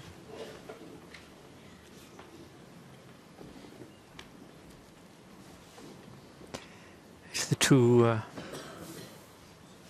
next to the pink that are the ones that's available. There is a sort of 2 balls pointing towards the far knuckle of the pocket, but that's the one that's the plant, but I don't think it goes past that far red. In our day, when we played on a thicker cloth, it was perfect because it's set for the far draw and it would pull in, but of course these super fine cloths, it doesn't pull in anymore. So he's a little unlucky there not to have got onto a red, but in fairness, I suppose he's a little lucky to have had a free ball when you think how the snooker was played. She's got all the makings of a black ball game, isn't it? You can just feel it.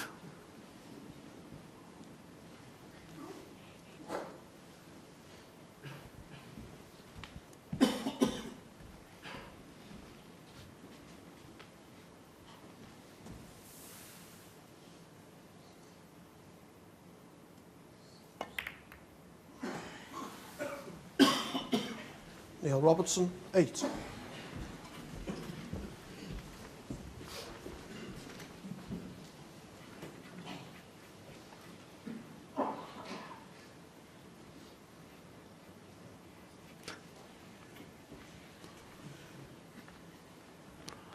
Don't think he'll be playing the pot on this red on the side, but he'll be playing off that red to go round the back of the black. Too risky to play the pot, I would think.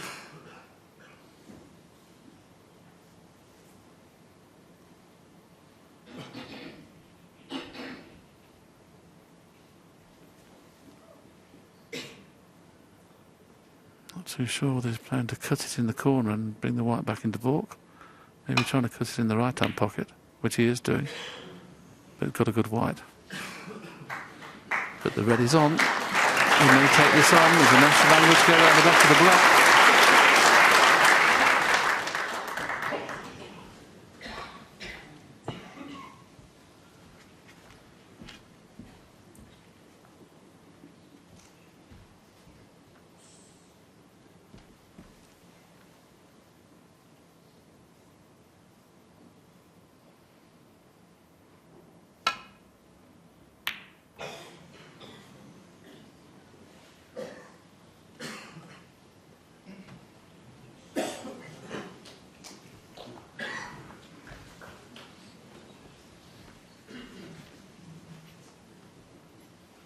Barry's trying to have a shot to nothing, but you've got to get close to the pot to make it a shot to nothing.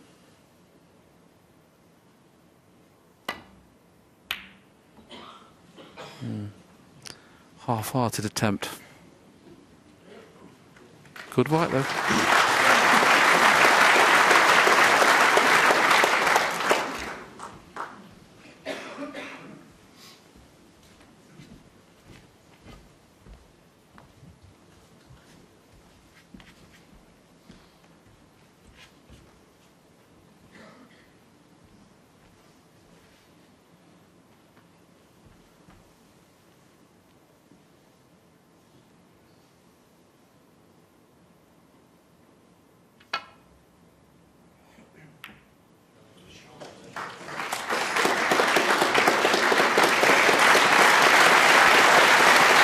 First class safety.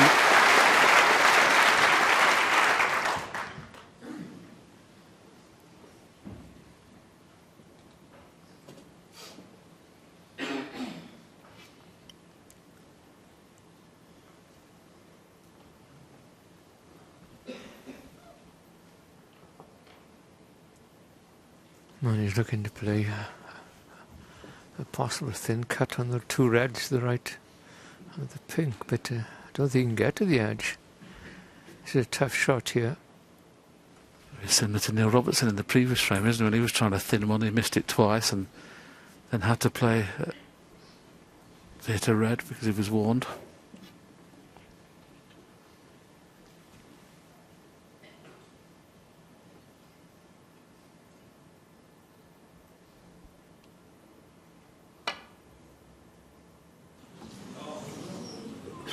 Very similar, isn't it? That's exactly what Neil Robertson did. Neil Robertson. But he may have left one on as a shot to nothing. He's just now got to decide whether it's worth putting Barry back in or playing the shot to nothing. The one at the back of the pack will pot. Decision time. He hasn't looked at it yet. Just bring it up, please. Didn't bother. It's one of those you've got to drop it in gentle on these tables, otherwise you'll be down past the baulk colors and nothing to go at. So, yeah, the cloth seemed to have quickened up as the time has gone on. Okay. Similar scenario. He'll play the same shot again, and should he miss it, he'll be warned.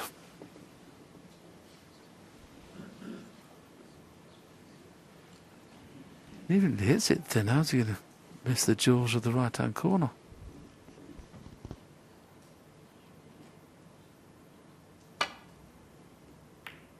Oh, that's how he's going to miss the jaws. Very good. Well played.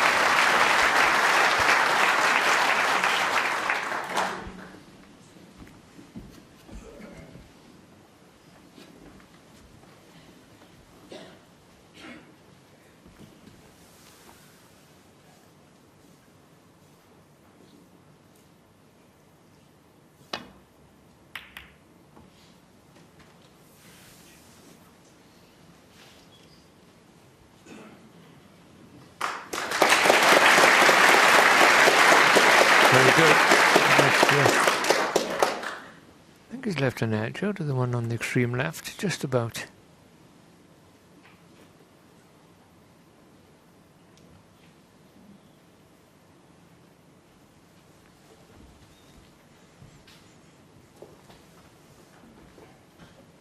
Got to cut it very thin, of course, otherwise the red could go over towards the right-hand corner. These are not the shots you want in a deciding frame in the World Championships. He's had a few with them.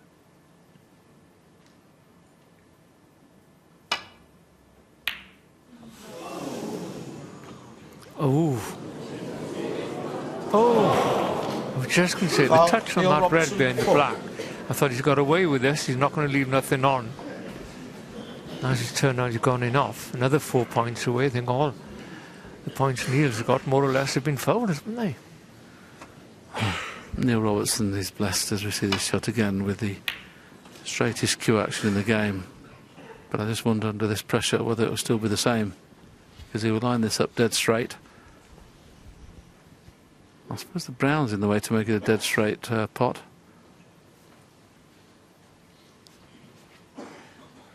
This shot in the eyes of Barry Hawkins knows that if it goes in, he could score quite heavily.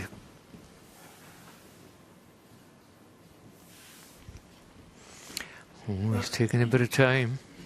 Doesn't like it. Doesn't feel comfortable. He's quite right to get up off the shot.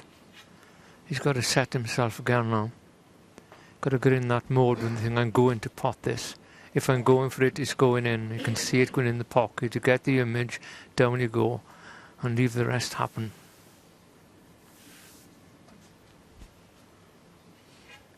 Well, if he plays the screw shot for the blue, it's a shot to nothing.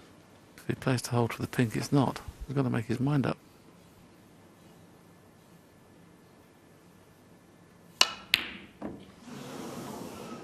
Took too long, didn't he? Made too many decisions, I think, on that. That's the word I'd use.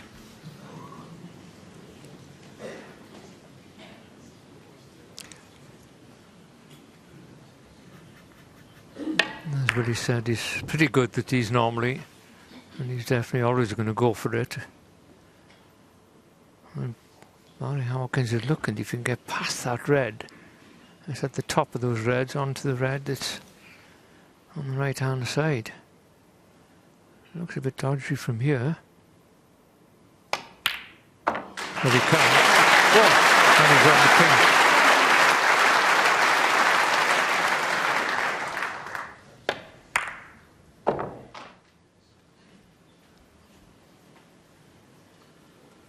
Well, whatever happens, both players have had a couple of chances now. Who's going to make the last chance? It's more exciting, isn't it, when there's a few chances going. If somebody goes in and makes a big break, it's over in no time.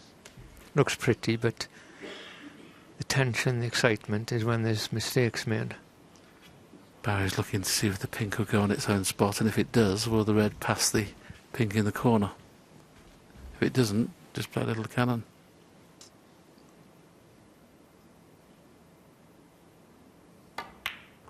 Pink's in. How's the cannon?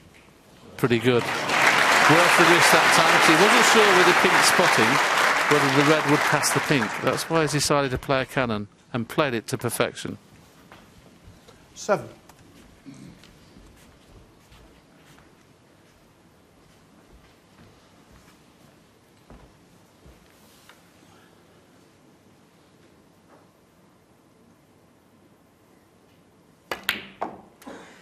Eight.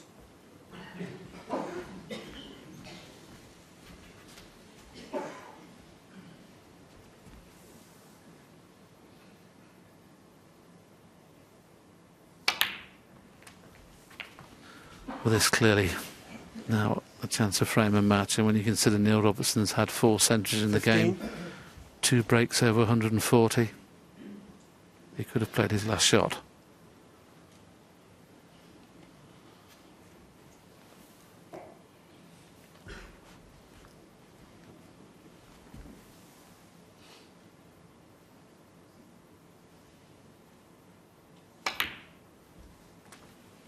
16.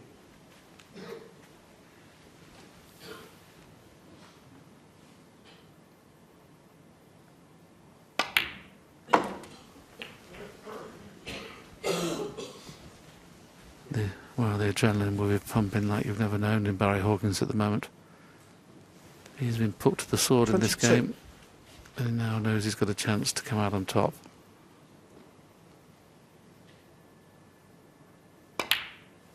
$23.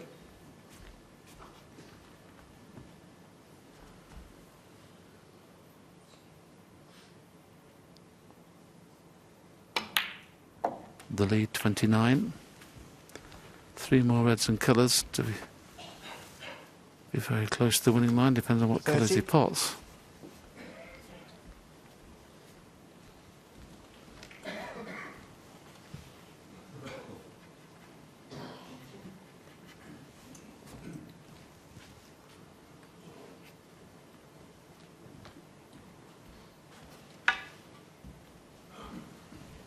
I'm just wondering whether the red next to the pink is the better one to play, because it opens the pink in all pockets.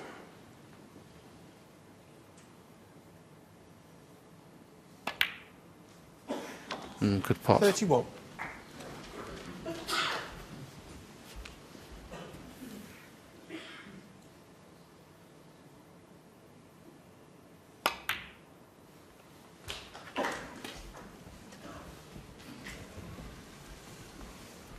Two reds, 2 colours, 37. and he's in the semi-final.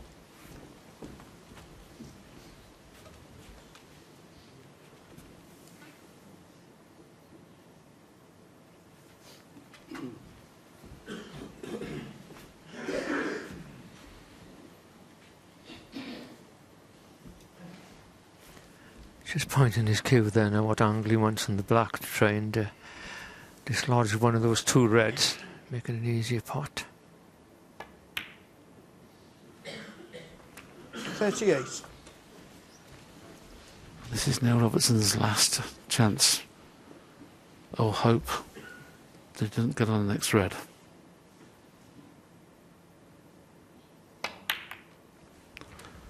Absolutely brilliant, very well played.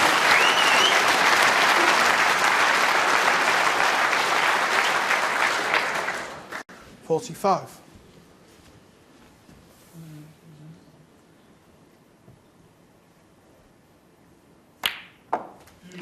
$46.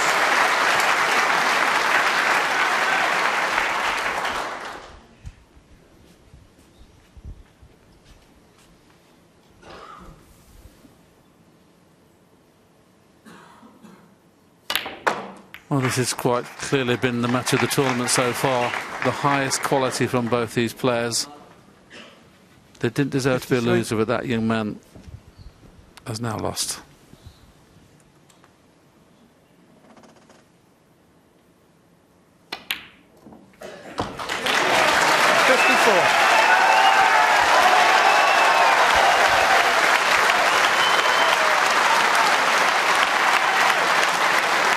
The fist went up in the air. It's been a magnificent effort from Barry Hawkins. There have been a lot of big breaks in this match, but there is to be one more important than this 54. 61 now. He looks up to the sky. 61. This isn't just about Barry Hawkins. This is about another man. Neil Hawkins, Robertson. Wonderful match. Since Barry Hawkins has pushed through this quarterfinal into the semis, beating Neil Robertson by 13 frames to 12.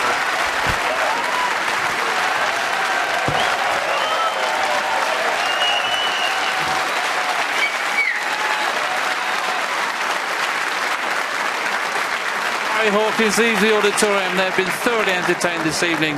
That's it for tonight. Semi-final start tomorrow at 1 o'clock. Good night.